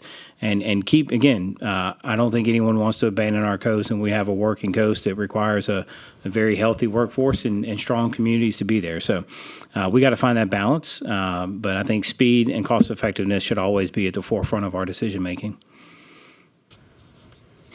Only that hit on exactly that community sort of cohesion is a big part of the program on there. So obviously we want to look at that first.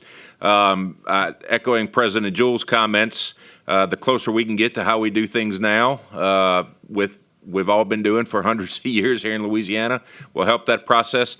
And second, I also want to say in some of these non-FEMA on the core process, we're actually looking 50 years into the future to take risk off of these homes. So while it is expensive now, in some cases, we're actually buying down risk now for more than 50 years on the life of these homes. So that is something we also want to consider when we're doing this. This is not a elevate today out of harm's way. This is elevate to out of the 50 years from now harm's way for those programs. And so maybe opportunities there, but we appreciate that comment on there, and it is a big one. Thank you, Congressman. Okay. With that, the board is clear. So we'll move on to the CPRA FY 2027 draft annual plan, Atchafalaya Basin annual plan. Director Michael Hare and Brian Lazina with CPRA. Go ahead, gentlemen.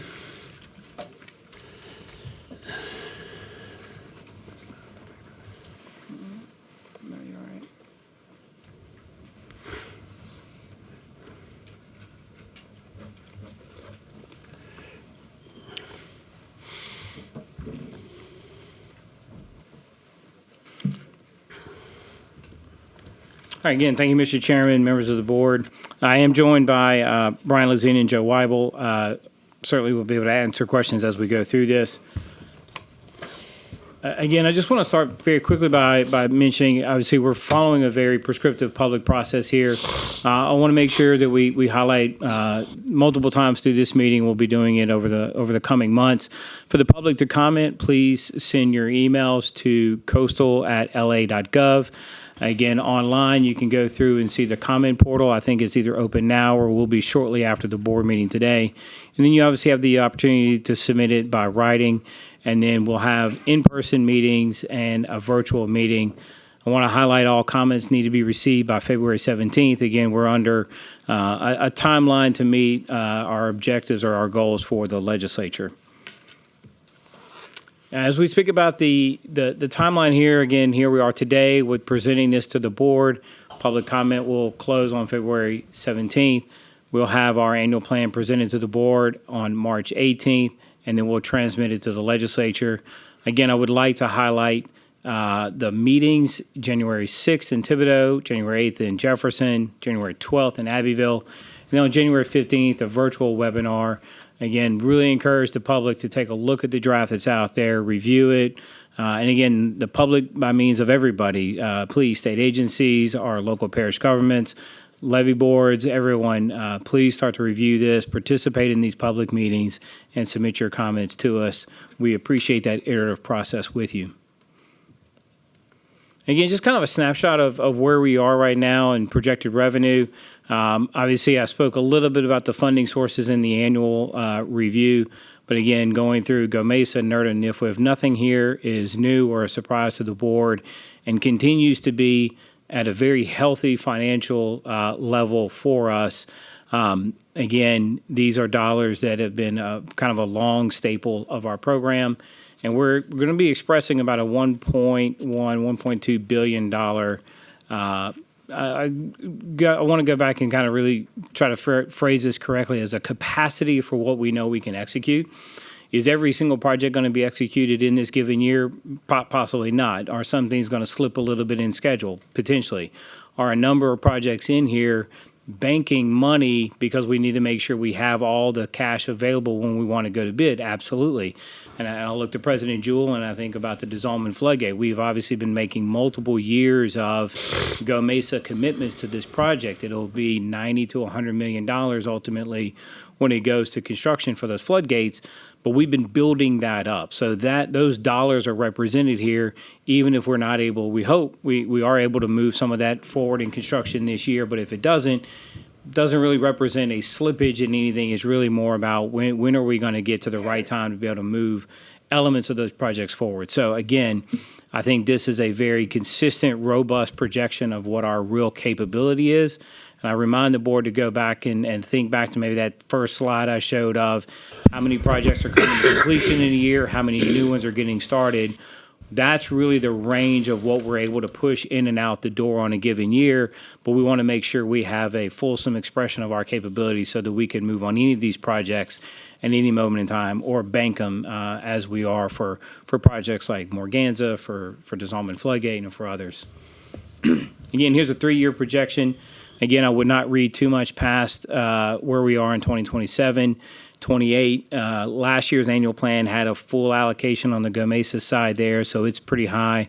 We have not begun to allocate anything on 2029, so nothing here to say other than what we see in 2027. I expect we'll continue to see that in 28, 29, 2030, and going on as those funding sources come into light for us and as we have more projects that are feeding into that pipeline. So there is no real slowdown here. In fact, I hope that next year I can come to you to say we've completed $500 million in projects and we've initiated $500 million, so we can start to continue to raise the bar on what we're moving through our system. And again, I think this is very consistent in where we've been over the past several years. Again, $1.2 billion in overall capability for the next year. I think one of the real highlights, and I probably should have noted this on the previous slide, $950 million of what we're sort of putting in the plan now is committed to construction on projects. Our last show, I think we're at like 95% project related, or 93%. No, there it is, 93% related to projects. So we are not here just spending money on studies. We're not spending money on engineering and design for the sake of doing it. And our overhead continues to be, I think, incredibly healthy and efficient. We are project focused, and I will say that was drilled into me when I first met our former CFO, Ms. Janice Lansing. She said, we're a project focused agency. Every dollar we have should go to a project. And if it's not going to the project, somebody really needs to be answering, like, why is it not? What is it going to? And I think this year's annual plan and what we're going to be doing in the future will continue to show that commitment of our dollars going to projects and moving them forward. And again, not to run through all of these, but just trying to give you a quick snapshot of what's in the annual plan by region, Southwest region here, a number of projects. Talked about the non-structural home elevation program, continuing to make investments in that as we go forward. The White Lake project. I think is this a video? Yep. There it goes. Well, it was starting. All right, I'm going to skip it. We've talked about White Lake. Again, looking to continue to make those investments and start to bank those dollars into this project to move it forward. Again, governor's priority and one that really, I think, ties in very nicely to this regional approach we have and our partnership with LDWF. South Central, again, about 43 active projects, 17 in construction, E&D, and then you see the planning side on here.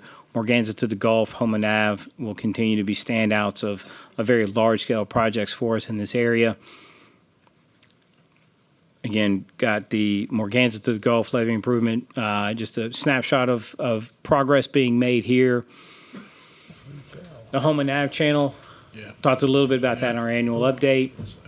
And then on the southeast, continues to be a very robust set of projects for this part of the state, 77 in active projects, 38 in construction, 29 E&D, 4 in planning. They're bridging it, huh? 2 pages worth here, and again, obviously very excited to see Chandelier move forward next year. And then we've seen, again, as I talked about, the Maurepas project being used for the mitigation and the guide levee system here. Quick project video on that. Let's see.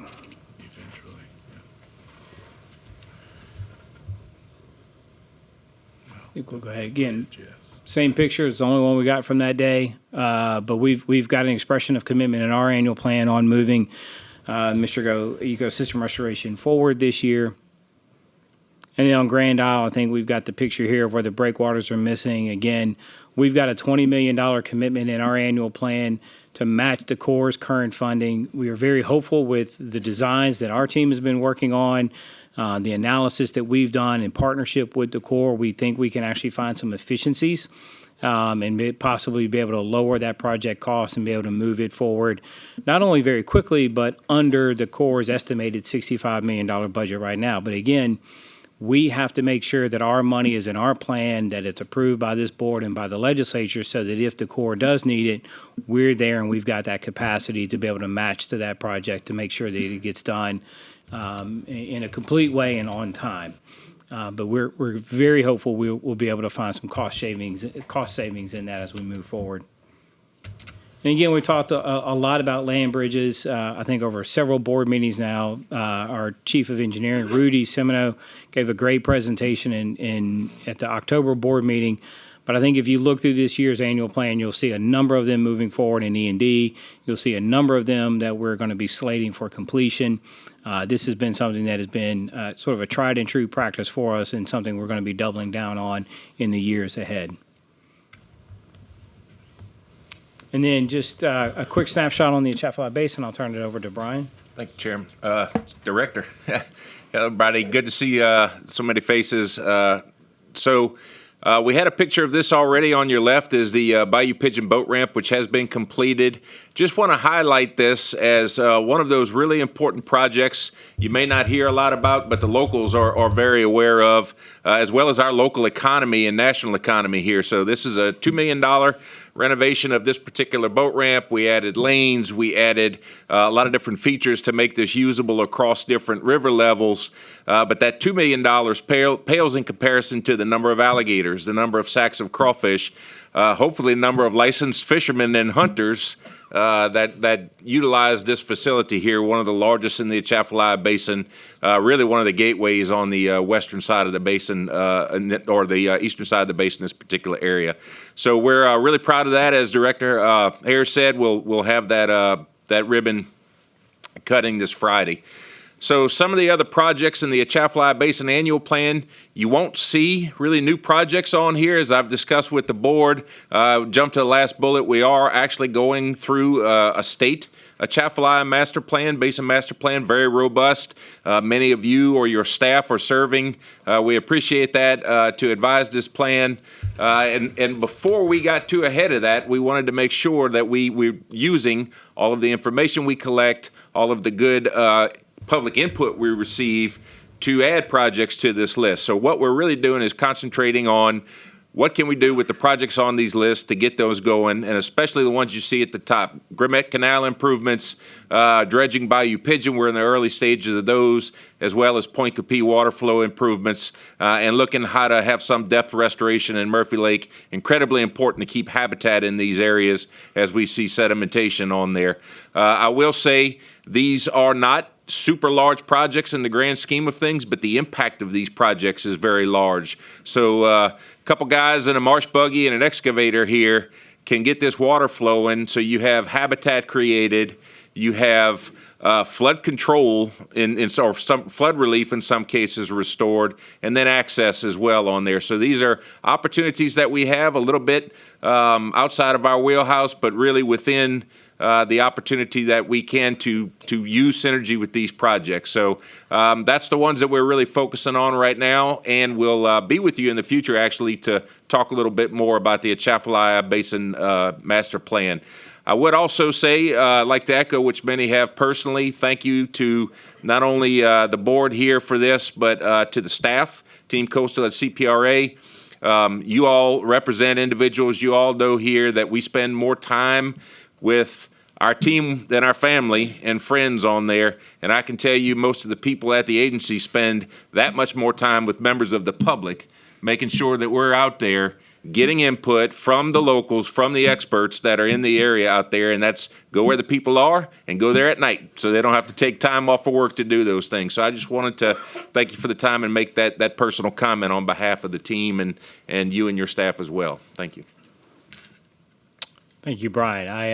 I have the pleasure of going to some, but not necessarily going to every one of their meetings. And I appreciate the ones they go to, and certainly it's never a hope that we have no one show up to a meeting, but it happens, and it doesn't mean that we don't get to keep going back. And so we will do that. Even if the public doesn't show up, we will maintain our commitments to our public outreach and our engagement, and hopefully we'll get a few more people there the next time.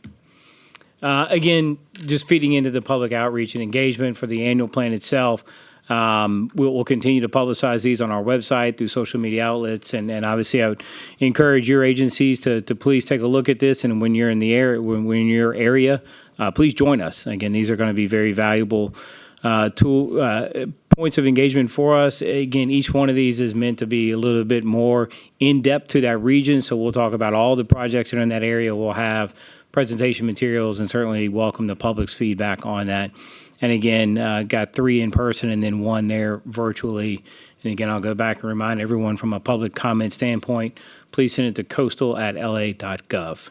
And that's due by February 17th, if I'm not mistaken. And I think that's probably just a link to where the interactive annual, the plan is, and I think that's it. So I'll stop there. I just want to say very quickly, I know I ran through this presentation, and I have pages of bullet points that were prepared for me that I didn't cover. There's a lot of overlap between that year-end update, because a lot of those things were making progress. They're continuing to be reflected in this annual plan. Just want to pause and just say thank you to Joe, to his team, to our division chiefs, to the staff at CPRA, and to many of you who wrote letters to put in requests and to really help us through a very robust and I think a much more formal process of getting that input to get us to the draft stage. That level of engagement doesn't stop. And again, if y'all have not met Joe, he is the keeper of the tables, and everything you see in the annual plan is something that he's been leading our staff on and helping keep track of for us, and there's no easy feat whatsoever. So thank you, Joe, and I'll turn it back to you, Mr. Chairman, for any questions, and I look forward to your engagement and those public engagements in the month ahead. Okay, any members? Any comments? Yes, sir. Mr. Romero. Mr. Hare, you did an excellent job. I'm very impressed. I knew I'd read through everything y'all sent me, and but you put it in layman terms, and there's a lot of logic into. I like the way you present it. It makes a lot of sense, and anybody can pick it up. But your presentation really connected the dots. So thank you very much. Look Thank forward you. to working with you. Thank you. I have a great team that makes my day easy.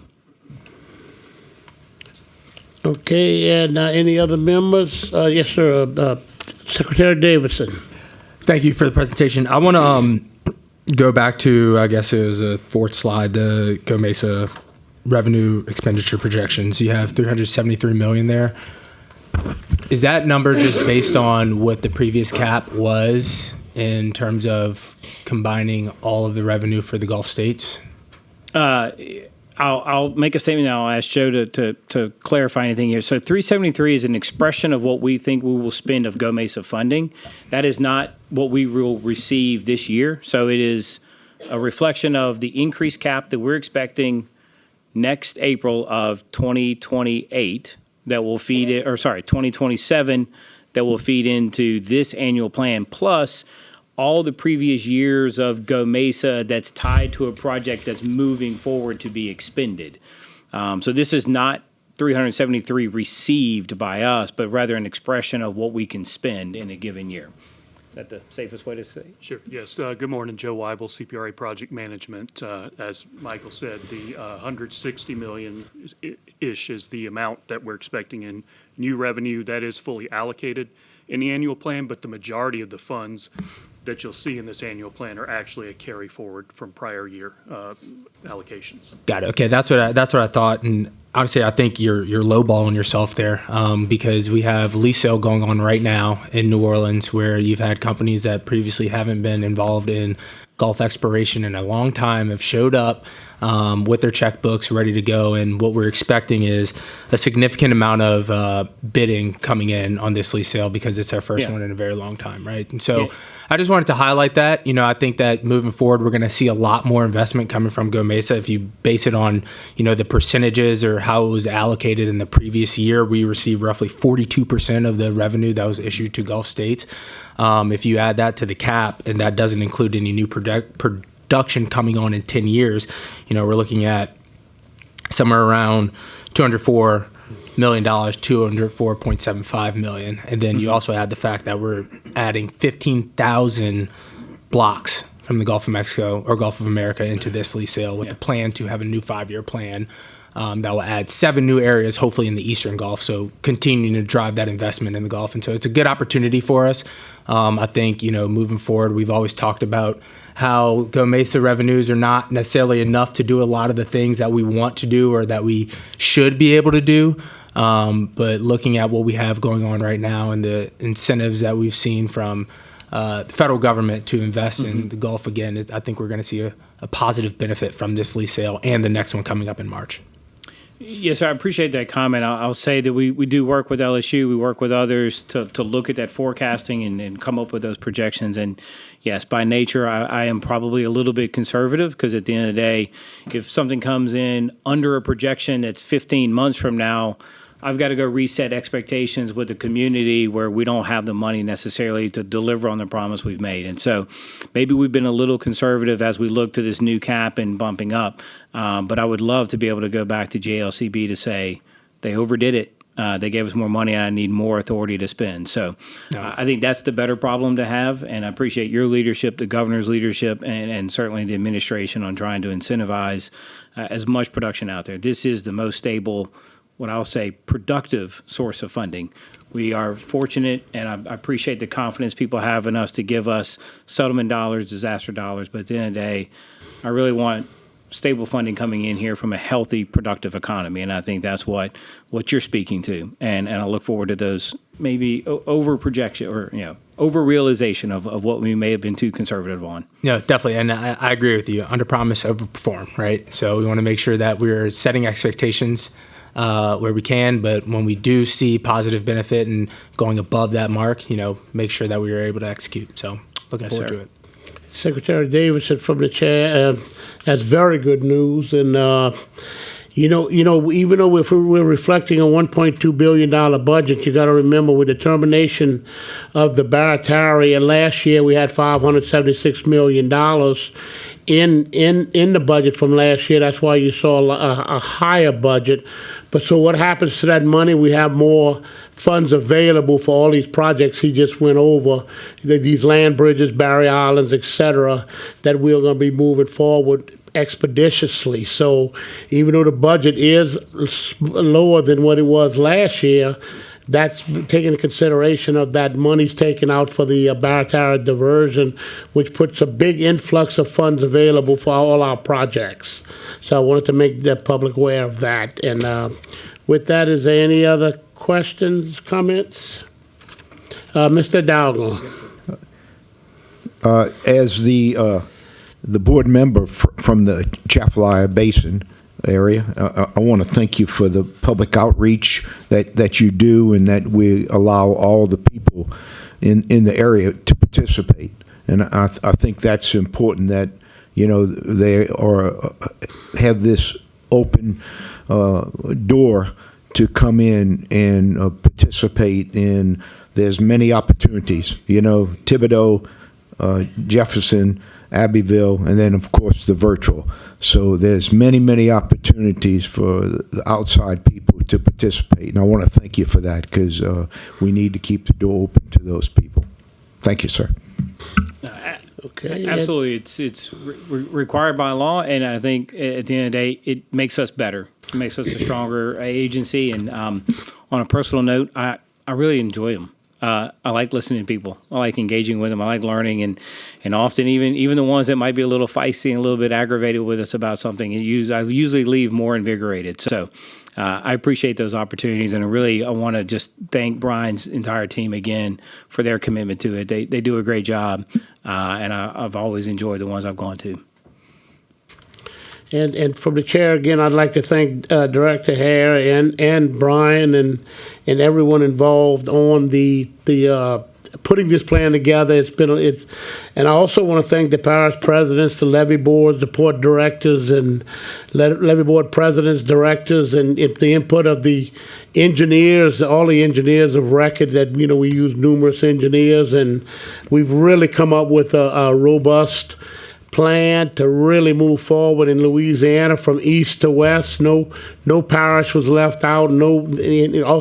All requests were made that I know of, and I'm sure there'll be some more further down the line as the draft moves forward. But I want to thank everyone. I mean, like I said, we have a very, very robust fund to that we can do. We can keep funding projects because it's still that by terminating the Barataria diversion, it left quite a bit of monies in NERDA and NIFWIP monies from the BPO spill. So with that, we will move forward on that, and of course with the sale of the offshore leases, which is great to hear. And we also, from the big beautiful bill, we did end up with $46 million in President Trump's bill, which I want to thank our federal delegation, who's really been on board on everything, for getting us to that tune to where we added another $46 million. That's why you see such a heavy number in the GOMESA spending. So with that, I thank y'all, and if there's any other questions, seeing none, we'll thank you very much, gentlemen. Thank you, Mr. Chairman. And with that, we'll move to the federal update and 2025 year in review. Neil McMillan with DOTD.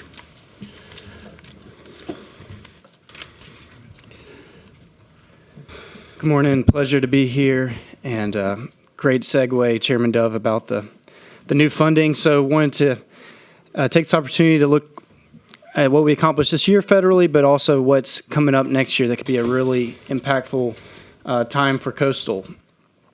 So from the milestones, as you just mentioned, the GOMESA cap raise, we finally raised it. I mean, this is a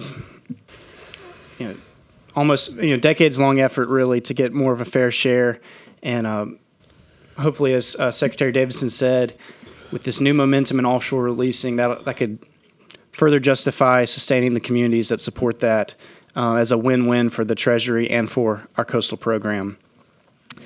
And then as Director Hare said, with the new leadership at the Corps, we have some really nice personal connections. Adam Tell's a Southerner, and we're just getting the VIP treatment right away, and we're going to use that and push that at the leadership level to get our coastal program an even better footing. So this won't be the last, but just pretty incredible. Really shows you kind of how high priority Louisiana is to these folks. But there are a lot of arising challenges. One thing that we kind of experienced is this government funding by continuing resolution or even an extended shutdown. So there was obviously a lot of drama this fall that resulted in eventually a couple appropriations bills passed on something non-controversial, and everything else is still on federal fiscal year 24 funding. And where that's a real challenge for us as a coastal program is the energy and water appropriations that fund Army Corps projects. When there's a continuing resolution, only projects that are in the budget can be discretionarily funded by the Corps. So a lot of our projects that we're advancing through the study phase or through construction phase, and we have like a new element to add to Morganza or to Upper Barataria, we need the congressionally directed spending to greenlight it, or most of it. And until they pass that, we're not going to get that funding. So I know for Mr. Go, we've kind of teed up the Corps to direct funding to it, but they haven't been able to without this this passage. And unfortunately, energy and water has been like a medium level controversy bill, but there's been some, which kind of means it could be in the next batch of bills that could pass normally. But I guess there is a kind of changing dynamic. Senator Kennedy has been very vocal of wanting to show that appropriations can cut spending given the national debt.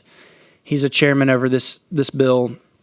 And then there's a lot of pushback from the minority and from other appropriators of not wanting to cut that bill. So this bill has become not because of the Army Corps provisions per se, but just kind of, it's become a flashpoint for, I guess, for government fiscal wisdom, I guess. And so that means kind of reporting has said that this one could be one could be just extended another year, and that could set our program back another a year on some of these projects. At the same time, Senator Kennedy was able to release his bill last month, and it had a lot of great provisions for us. It kind of covered all the gaps we had that the House bill didn't do. So if Congress can come together, we're going to be in a great situation for that. It's just something that we're caught up in and we need to be aware of, especially when we're frustrated at the Corps. There's some things that, I guess, give them less discretion than other situations. But government funding expires January 30th. Perhaps there'll be some breakthroughs and we won't go through another shutdown again, and we can clear some decks on some of the bills and move forward to that one. Another thing that's happened this year was President Trump came out really strongly against offshore wind. We've all known he didn't care for it, but I think most people were surprised at the intensity. And so that's really stalled the reintroduction of the RISE Act, given that was so tied between GOMESA and offshore wind. Obviously, we were able to get a GOMESA win, which was our top goal, but it has kind of created some challenges to, I guess, our advocacy strategy and kind of how to maintain something that's nationally relevant, but also lucrative for our coastal program. The shutdown also has delayed a lot of routine actions. One that's big for us that we're working on hard right now is to get FEMA to reimburse us for Hurricane Zeta damage to repair West Bell Headland. These funds could have happened this summer, but the approval process in FEMA and Department of Homeland Security has really slowed down under this administration. And then it was teed up to go right at the start of October, but the shutdown delayed it again. And so that could have some impacts to our construction schedule if we can't get that pushed through soon. But allegedly it's at the Secretary's desk, and Leader Scalise's team is pushing. So hopefully we can wrap that up this year. There was another, I guess, announcement that may have affected us, may not have, but it was kind of stirred the pot in the Army Corps funding world. Is during the shutdown, OMB Director Vogt said that 11 billion Army Corps projects were paused because they were lower priority, and they may want to reprioritize resources. They never released the names of those projects, but I've heard anecdotally that certain projects are stalled across the country, and so it's just a lot of uncertainty. And also, I think was interesting that kind of the first batch of projects threatened through the shutdown were energy projects, which kind of makes sense. The parties have kind of different energy priorities that they like to emphasize, so you could see that kind of going back and forth. But these were kind of the second level of projects brought up as like a negotiation intensifier. So it's, I guess, could signal that Army Corps projects could get a little more political and there could be a little more volatility there. Whereas traditionally it's been pretty much Congress kind of proves that they haven't been really seen as partisan chips. So maybe nothing comes of this, but it's just an interesting thing that we need to track. But there's a lot of opportunities ahead. One is the CPRA reauthorization, the Coastal Wetland Planning, Protection, and Restoration Act, known as the BRO Act. This has been going on since the early 90s, kind of the foundation of our federal funding for coastal restoration. And it's been tied into the highway bill, which means it has a regular reauthorization because it's funded through some taxes that are also related to fuel taxes. So this could happen this year. And there's also some related legislation that could increase the pie for CPRA, which would be helpful as cost increases go up. And that's to try to avoid sales tax avoidance by people ordering fishing rods, for example, direct from China or Asia, and the online person's not taking the excise tax in. So Senator Tuberville of Alabama is leading that effort, and it could, just some rough math. If that goes through, I think it could be 1 to 2 million more for CPRA a year. But that starts to add up over time. Then the WRDA, Water Resource Development Act, hopefully it'll stay on its biannual 2-year schedule. WRDA requests are going to be submitted by both the House and Senate in January. So we're working on a handful of WRDA priorities for coastal, improvements to property rights, for example, and moving projects along, but definitely worth starting dialogue with the delegation if you have some priorities, and please let us know. One thing that this also could happen this year is called the America the Beautiful Act. There's proposals to reauthorize what was called the Great American Outdoors Act, and that took a lot of offshore oil and gas money to fund the Land and Water Conservation Fund and do maintenance backlogs for our national parks. The Land and Water Conservation Fund is permanently funded, so that's set to the side kind of, but the national parks need a lot more funding. And so we're trying to insert ourselves into the conversation, be like, if you're using offshore funding, we have some offshore funding needs as well. And we'll see, we're trying to craft things that are politically feasible and tenable and could raise support, but usually folks, proponents don't want extra stuff going for a ride, so we'll see how we can maneuver that. But I wanted to share for the board what the Great American Outdoors Act has done for Louisiana, just so we know the context in case someone says, oh, well, y'all get something out of it too. There's been about 16, 17 million that have come from the act to Louisiana out of the, quickly 15 to 16 billion that the whole act spent. So it's very small percentage. You do see some work at John Lafitte Historical Park and a couple small things like boardwalks and cemetery rehabilitation. So that's what it looks like in practice for what we get out of it. So kind of lopsided given the production we have. Senator Cassidy's team has said they still want to reintroduce the RISE Act. It's been kind of slow going, not sure exactly how they're going to brand that new, but we'll see if that's reintroduced and can restart the conversation next year. Rep. Troy Carter and Rep. Mike Ezell of Mississippi have been talking about reintroducing the Offshore Parity Act that former Congressman Graves introduced. It would bring Mississippi, Alabama, and Louisiana's waters, federal waters out, or state waters out to 9 miles, give us more mineral and fisheries rights.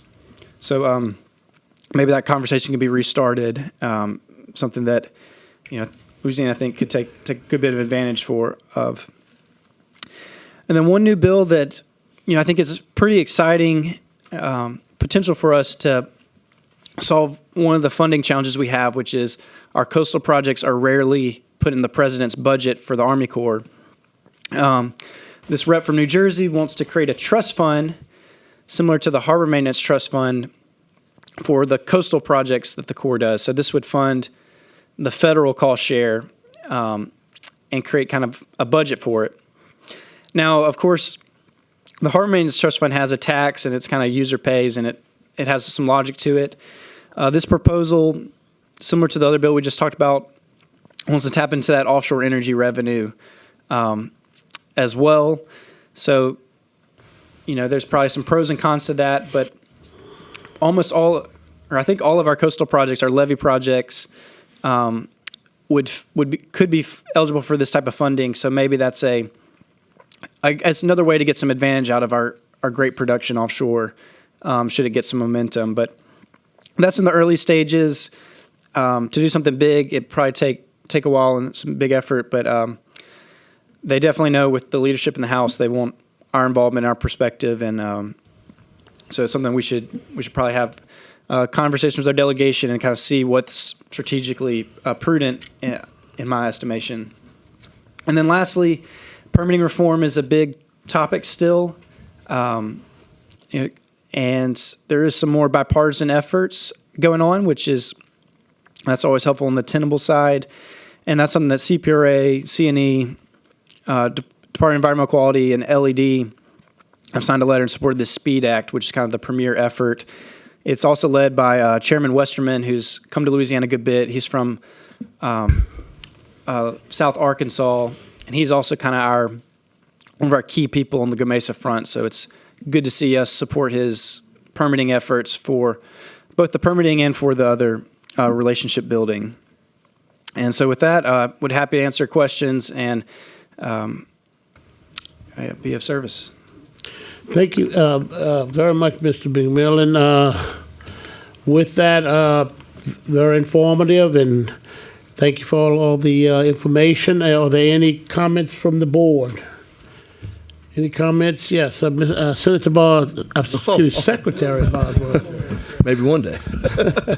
Thank you, Mr. Chairman. I hope not to. Neil, I just want to congratulate you on your new position at DOTD. I look forward to working with you and Secretary Leday moving forward on our federal issues.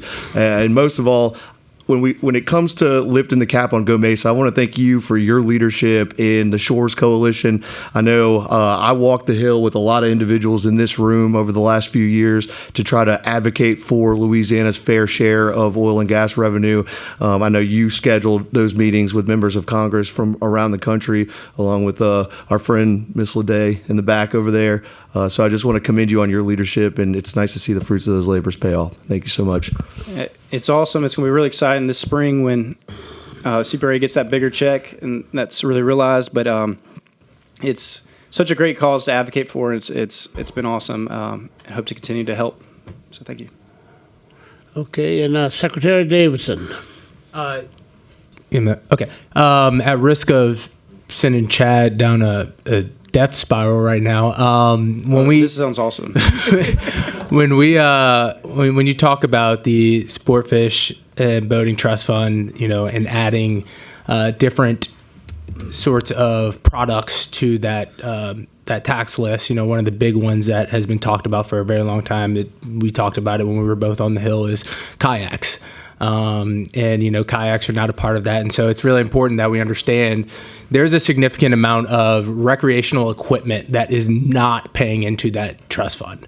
And so as we understand, the conversations that will be going forward and the negotiations that are happening throughout the FAST Act, it's important that we make sure that folks understand exactly how much we contribute here in Louisiana through our fuel tax, through the bait, the tackle, everything that we buy. That is all going in, not only funding Quipper, but funding different aspects of recreation proliferation throughout the country, because each state gets a portion of that funding as well. And then another important part of that is making sure that we protect Quipper. You talk about Everglades and all these other areas that get a tremendous amount of funding, but Quipper is ours, and we want to make sure it stays that way. And so ensuring that, we are all aware of it, but, we make sure that, our congressional delegation continues to protect that funding. And then lastly, when it comes to national park restoration, I didn't want to talk about it, but you brought it up. So when we talk about the backlog and maintenance, a lot of folks really focus on how, you need to protect those parks, and you need to make sure that those restrooms or parking lots or visitor centers are up to date and very pretty or whatever. But people often don't realize that John Lafitte is actually disappearing, right? And so when you look at the amount of money that is allocated to a visitor center or a restroom at Glacier National Park or Yellowstone or Yosemite compared to disappearing land here in Louisiana, it really puts it in perspective how we need to make sure that we continue to carry our message. So. Those are all points near and dear to my heart. Just the funding that goes to CPRA, like you're saying, kind of like the gas tax with the insurance of electric vehicles, there's a lot of users who aren't paying. And when we're capturing the users, we're sustaining the resource the best. So that's not been really proposed, but maybe in the future it could be. And on CPRA, that's something that's, just such a great deal for Louisiana. But I encourage all of us to advocate for that and remind people about that, because many of the staffers on the Hill, probably all of them, were not here when it passed. And so it's a re-education campaign, even with something that's going well and just steady like CPRA. We need to make sure that's not taken for granted. And then, ironically, some of the funding that comes from that Great American Outdoors Act, we've tried to get like congressional earmarks from those accounts to preserve some of our wildlife refuges. And then the Purpose Committee is like, oh, restoration is not an appropriate use of that. So that's, in my mind, very incorrect, and we got to change that narrative and actually, but it just kind of shows you that there are, I guess, some paradoxes there. So. Okay, and Mr. Corville. Oh, I won't take the bait that Secretary Davidson offered only because Santa's watching. But Mr. McMillan, in your new capacity, and I guess I would ask the chairman too, I always feel like your updates at all of these meetings are extremely valuable. Is it safe to assume in your new capacity you'll still be coming here and giving us updates, or do we need to solicit and beg and plead with the Secretary of DOTD, who I would suspect is pretty sensitive to our issues on the needs on the coast, that we could borrow you every now and then to give us an update. But again, Neil, congratulations on your new job. Well, thank you. I was just thinking maybe DOTD can do some land bridges. I don't know, but Mr. Chairman, again, I don't know if it is possible or not, but the services that you've done for this this board and for this state have not gone unnoticed. So thank you for our time together, and I hope there's a way in your new role, perhaps, or there's a new Neil somewheres out there that can do this good work that you've done for so many years. So thank you again for all your efforts. As an Ole Miss guy, I decided not to move out of Baton Rouge when Lane Kiffin came over, so at least I'll be around. And Neil, congratulations on your position, and we look forward to working with you in the future, without a doubt. And with that, Mr. Bourgeois. Yeah. Yeah, that was some of the same things that I was about to say. You've got such history on this. If we need to go talk to Secretary of the Day about making sure you can stay in the game with us, that's fine. I'm sure you can. It was? Okay. I wanted to check how you let him go, but yeah, that's good. All righty. So thank you, Neil. That's always a good presentation, and your history with it is just too valuable to lose just to go chase a few DOT things, But we certainly appreciate you. Thank you, Dwayne. Mr. Alford. Thank you, Neil. Thank you for your hard work. And, I feel really better about it now that you said it was part of the deal. So we'll have you around, sounds like. They're not going to shake off Coastal. Thank you very much. Thanks. Been supported in many ways by almost all of y'all, so or all of y'all, excuse me. I just meant there's some new people. Anyway, that's very kind, and I appreciate it. Thank you for everything. And with that, the board is clear. And the last but not least, the presentation of the 2025 R. King Milling Distinguished Coastal Service Award, and Mr. Mike, Executive Director Mike Hare, and I see Greg Grandy with CPRA coming up. Gentlemen. Thank you, Mr. Chairman. I wanted to be brief, and I invited Greg to make a few comments. Obviously, a very important award, and I think at the August board meeting, I mentioned to y'all that Miss Janice was retiring, and I think I used the word, it had been an intense couple months, and she later asked me, like, what did you really mean by that?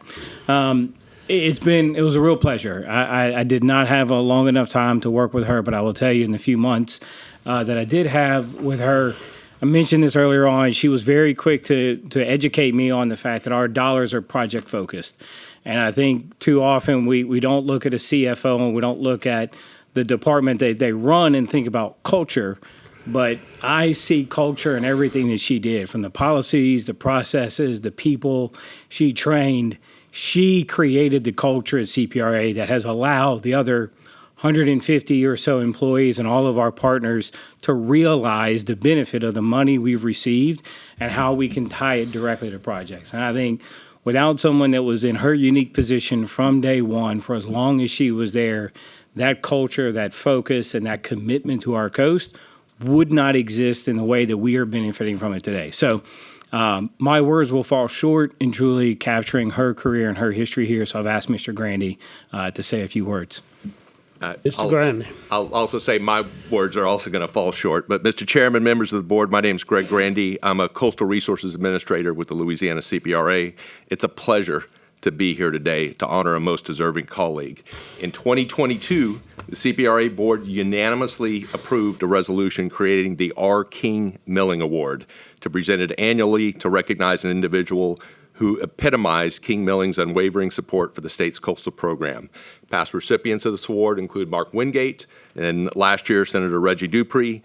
Nominees for this award, as the resolution stated, should embody the following: sustained participation in the advancement of plans, policies, or projects that protect and restore Louisiana's coast, noted contributions that have raised public awareness about the existential threat of the coastal crisis or in support of the implementation of the master plan, success in communicating the urgency of taking action to protect and restore Louisiana's coast across disciplines, economic sectors, or levels of government, and an unrelenting, and that's a word, relentless, focus on the macro scale implications of Louisiana's coastal land loss. The individual whose work has exemplified those qualities and is the 2025 King Milling Award honoree is Ms. Janice Lansing.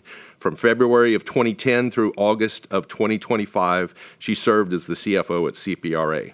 Just to give you a little context, when Janice started at CPRA, the GOCA chair was Garrett Graves, the CPRA executive director was Steve Matisse, and the deputy director was Jerome Zarang. She was recommended to our agency leadership by Bob Harper, the longtime fantastic undersecretary at the agency that was known as LDNR at the time, as the most qualified individual with an unparalleled understanding of state policies and big business practices. When the CPRA was described in those days, and I remember those days well, it was frequently said we were building the plane while flying it. Well, as the son of my father spent 27 years in the Air Force, that phrase always was a little discomforting to me. And I can tell you, working at the agency, building the plane while we were flying it was a little challenging in those days. From a business and leadership standpoint, Janice was responsible for getting the plane built that we fly today. To give you a little context, when she started at CPRA, all of our agency back office functions, accounting, contracting, grants management, procurement, human resources, and legal were out of house. We had folks who facilitated it, but all that work, for the most part, happened at DNR. We had some support from the AG's office, but they weren't in-house. Today, all of those are in-house. Strategically, and those functions were at the time insufficient to meet the current need and definitely the future need that our agency has today. Strategically, Janice and her team created those functions, processes, policies at CPRA using best practices, always pushing the envelope and never settling for substandard. And let me stop and say this award symbolizes not only the extraordinary work of Ms. Lansing, but also those of others. Dedicated public service she worked with, and I know I'll miss some names, but including Denise Stafford, Candace Obie, Janice Selders, Michelle Lovick, Gloria Tyner, Rochelle Moore, Sandy Trahan, and many, many others who Janice recruited, trained, challenged, empowered, and enabled to collectively create policies, processes, and procedures. Because extraordinary leaders don't work in a vacuum, they collaborate and are humble enough to recognize they don't have all the answers. One very tangible example of her leadership, and you see part of the product of it today, was the implementation of the state's LaGov ERP system, which includes financial management and project accounting. Janet recognized the agency's business needs with the upcoming Deepwater Horizon settlement and the significant increase in funding and need to track funding at a more granular, robust level than was previous in the accounting system that CPRA had. Our agency wasn't scheduled to receive LaGov for several years, and when Janice appealed, she was told that the schedule was the schedule and there would be no exceptions. Well, Janice doesn't take no really well. She initiated an RFP for CPRA to contract separately for project management and accounting service outside of the statewide effort. When the state officials received that request, they reversed course and made the decision to allow CPRA to advance implementation of the LaGov system with the robust models needed for our agency. Expedited implementation of LaGov allowed our agency implementation and training of key personnel. Today, nearly the entire agency uses LaGov, and it's essential to tracking project accounting and scheduling and putting together the annual plan that's in front of you today. Lastly, Janice has been a steady guide, trusted advisor, and mentor for many, including a long line of CPRA executive and deputy directors from Steve Matisse to Michael Hare, that always resulted in the agency staying disciplined, lean, on mission, and leaning into problems, searching for innovative solutions. Over the first 15 years from the founding of CPRA, Janice was the one constant in our leadership team.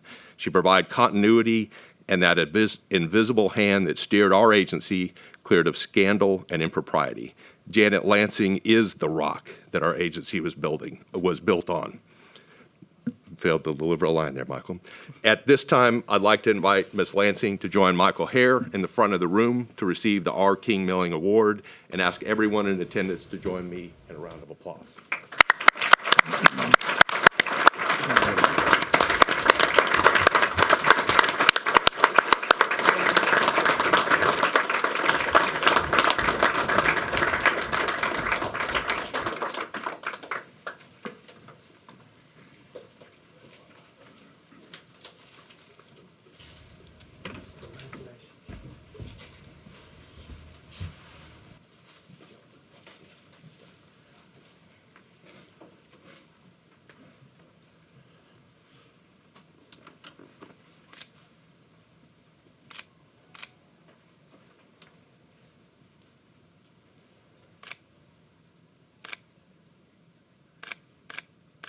Perfect, thank you.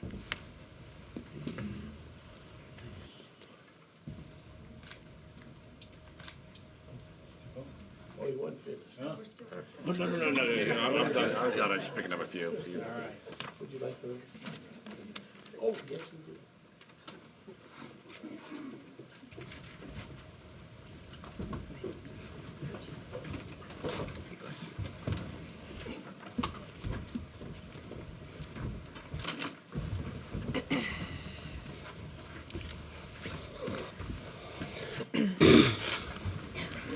Chairman Dove and members, thank you so much.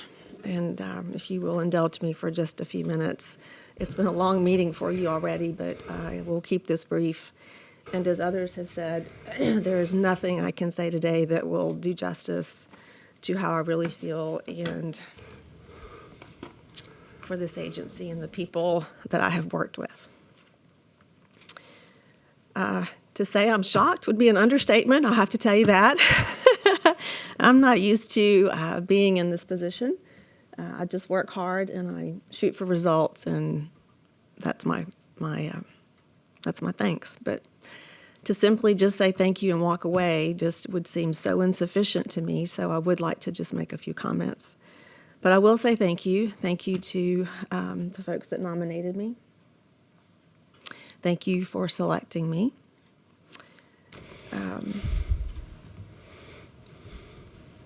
Your comments have been overwhelmingly kind and gracious, and I thank you for those. I consider this recognition an enormous honor and a privilege to be here. I am truly grateful for having, I should probably put my reading glasses on, excuse me. I consider this recognition an enormous honor, and I feel extremely privileged to be here. I am truly grateful for having had the opportunity to serve as the CFO for CPRA, the agency, and to have had the very rare opportunity in state government to be a part of establishing a new agency. And since this is about Mr. Milling, I do want to say something about him, and I don't know if he's listening or available or anything, but I hope someone will convey this to him. When I first met Mr. Milling, I'd only been at the agency a few short months. Unfortunately, the Deepwater Horizon oil spill had just happened, and we were in a group together that was flown out to walk on the first sand berm that had been constructed to block the oil from the barrier islands. I distinctly remember and have never forgotten our conversation, and one thing that he said to me when he learned that I was the new financial person for the new agency. He said, "We need audits." And I was like, well, that's an interesting thing to say while we're on a tour of a sand berm, but I looked at him and I said, "Yes, sir, we can do that."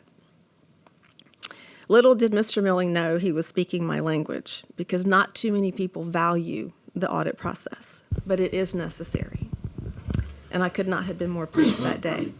And from that day and every day after, that CPRA, I knew that CPRA would be a different kind of agency. Having worked in and around state government agencies for all of my career, I can unequivocally tell you CPRA is a unique agency. It was designed to be nimble and to move expediently. You've heard a lot about that today. It is true. How do we get to yes was the philosophy, and I'm glad to see that it is still that philosophy. The expectation was not to get bogged down in bureaucracies, but at the same time to do everything the right way. I quickly realized that the coastal stakeholders were actively engaged and rightly expected bold outcomes and accountability. I also quickly realized that at this agency, the public trust was more important than ever. My charge was to establish processes, procedures, and systems that would allow the leadership to demonstrate sound fiduciary responsibility and stewardship of the financial and human resources that CPRA had and would receive. Through the years in working with the CPRA Board Finance Working Group and the CPRA Finance Incorporation, both of which Mr. Milling was on and a part of, I was able to assure him that we indeed at CPRA had been audited multiple times, multiple entities, and sometimes multiple times in 1 year. So to Mr. Milling, I would say, I hope your expectation has been met. We endeavor day in and day out to make sure that CPRA stakeholders could have confidence in the manner in which business was being conducted. And when I say we, I truly mean that. I may be the one sitting here today receiving this award of recognition for the contributions made to the coastal program. But it's not just one person that advanced CPRA. It was the people, the teams of people, both within CPRA and across multiple state agencies and local governments, and by God's grace, He sent plenty of really good ones to me. So there are some people in this room I'm talking about, and there are many who are not. But at the end, I just want you to know I just can't take credit for it. On behalf of all the great minds and the public servants that have given CPRA its stellar reputation, thank you for this recognition today. May God bless you all, and I wish you a very Merry Christmas.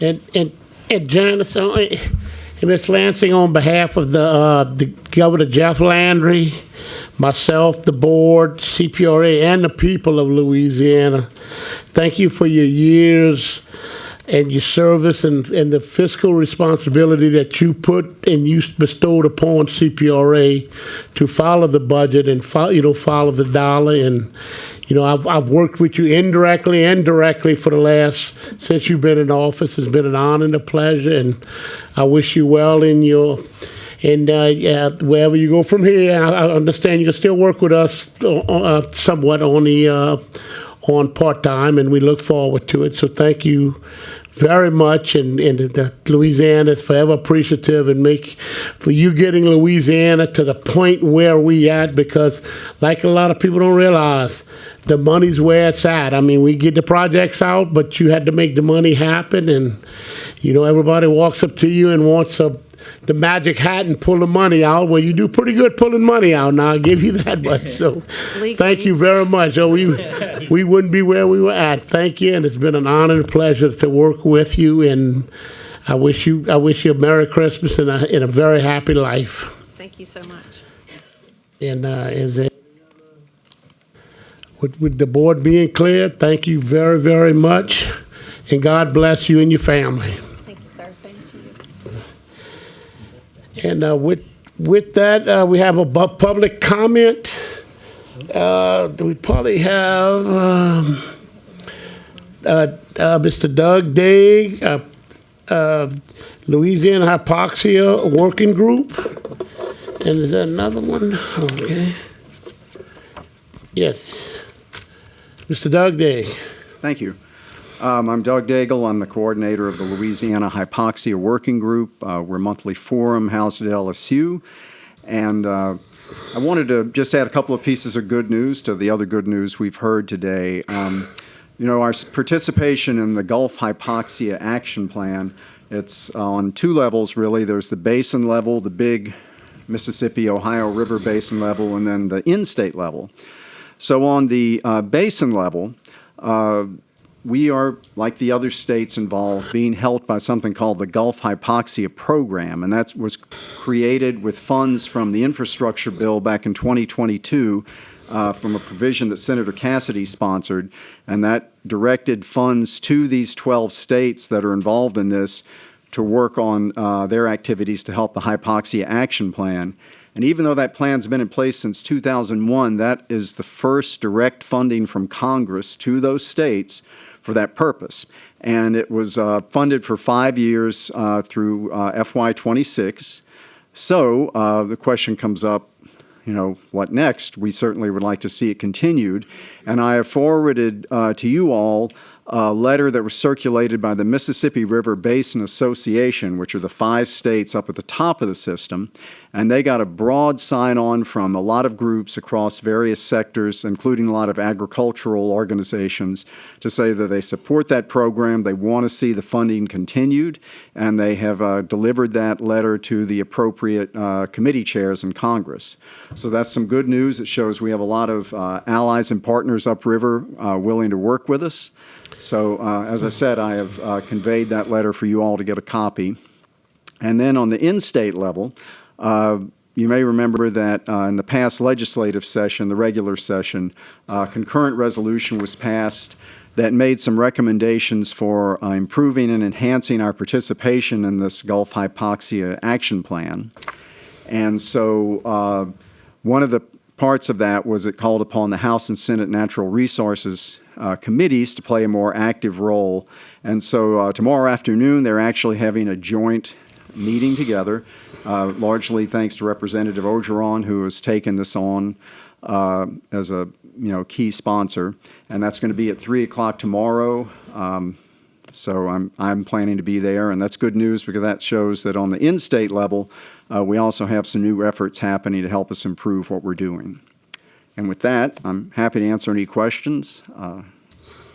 Otherwise, see the board clear, but thank you for keeping us informed, and please keep us informed because hypoxia, a lot of people don't realize how big of a problem that is for Louisiana and the Gulf Coast. So thank you very much. Thanks. And also, we have Mr. Bart Black, head of the coastal program in Terrebonne Parish. Mr. Mort Black, who actually ran my coastal program in Terrebonne when I was parish president. Welcome, Mr. Black. Thank you, Mr. Chairman. And I'd like to wish all of you a very Merry Christmas and a Happy New Year. I guess his microphone's on. Yeah, you on. And you know this, Mr. Dove, for decades now, I think at least 20 years, there's been a lot of talk about a land bridge in eastern Terrebonne Parish. It's an area that desperately needs help because of the land loss there. So I'm delighted now that through your leadership in this board, that land bridge, I think, is going to be a reality. Finally, I mean, look, there's been a lot of proposals that were placed on the table. Most of those never made it to engineering and design. Those that did make it to engineering and design, for whatever reason, never went to construction, never made it to construction because it just got to be too expensive, and a few of them were deauthorized. So I think by turning this over to an agency in Terrebonne Parish that has a reputation for getting things done, Tony, I think this land bridge is going to become a reality, benefiting not only Terrebonne, but Lafourche, and I think St. Mary as well, because if you're going to extend it east and west, then it's a slam dunk. So I thank you very much for your leadership, and thank this board for recognizing that and the need for it in Terrebonne Parish, and I'll be following this very closely. Thank you, sir. Well, and I'd like to say, of course, as you saw in the presentation, from Breton Sound to the Lower Pontchartrain Basin to Barataria and Plaquemines, Jefferson, Lafourche, Terrebonne, St. Mary, our plan is a land bridge, a 94-mile land bridge from Port Sulphur to Terrebonne Parish, and this is what we're moving quickly with. And of course, we have quite a few land bridges in Breton, and we have some in Vermilion Bay. So that seems to be a big push. And I've been looking to do this for well over a decade, and it's look like we head in that direction. But thank you for everything you've done. Thank you for the kind words, and we're gonna move forward with it. Good deal. Thank you, sir, very much. Thank you. Okay. And also, I would like to welcome Joe Donahue, Deputy Executive Counsel, and Allison Michener to the who's Special Counsel to the GOCA team. Welcome aboard. We look forward to working with you. And also, I'd like to welcome all our new members up here. Thank you all for joining us. I think we have an array of talent up here. And with that, I need a motion to adjourn. We have a motion. We have a motion to adjourn. All in favor? Aye. And we thank y'all. I know it was a long meeting, great presentation, and we're going to move forward with the draft throughout the communities. Thank you.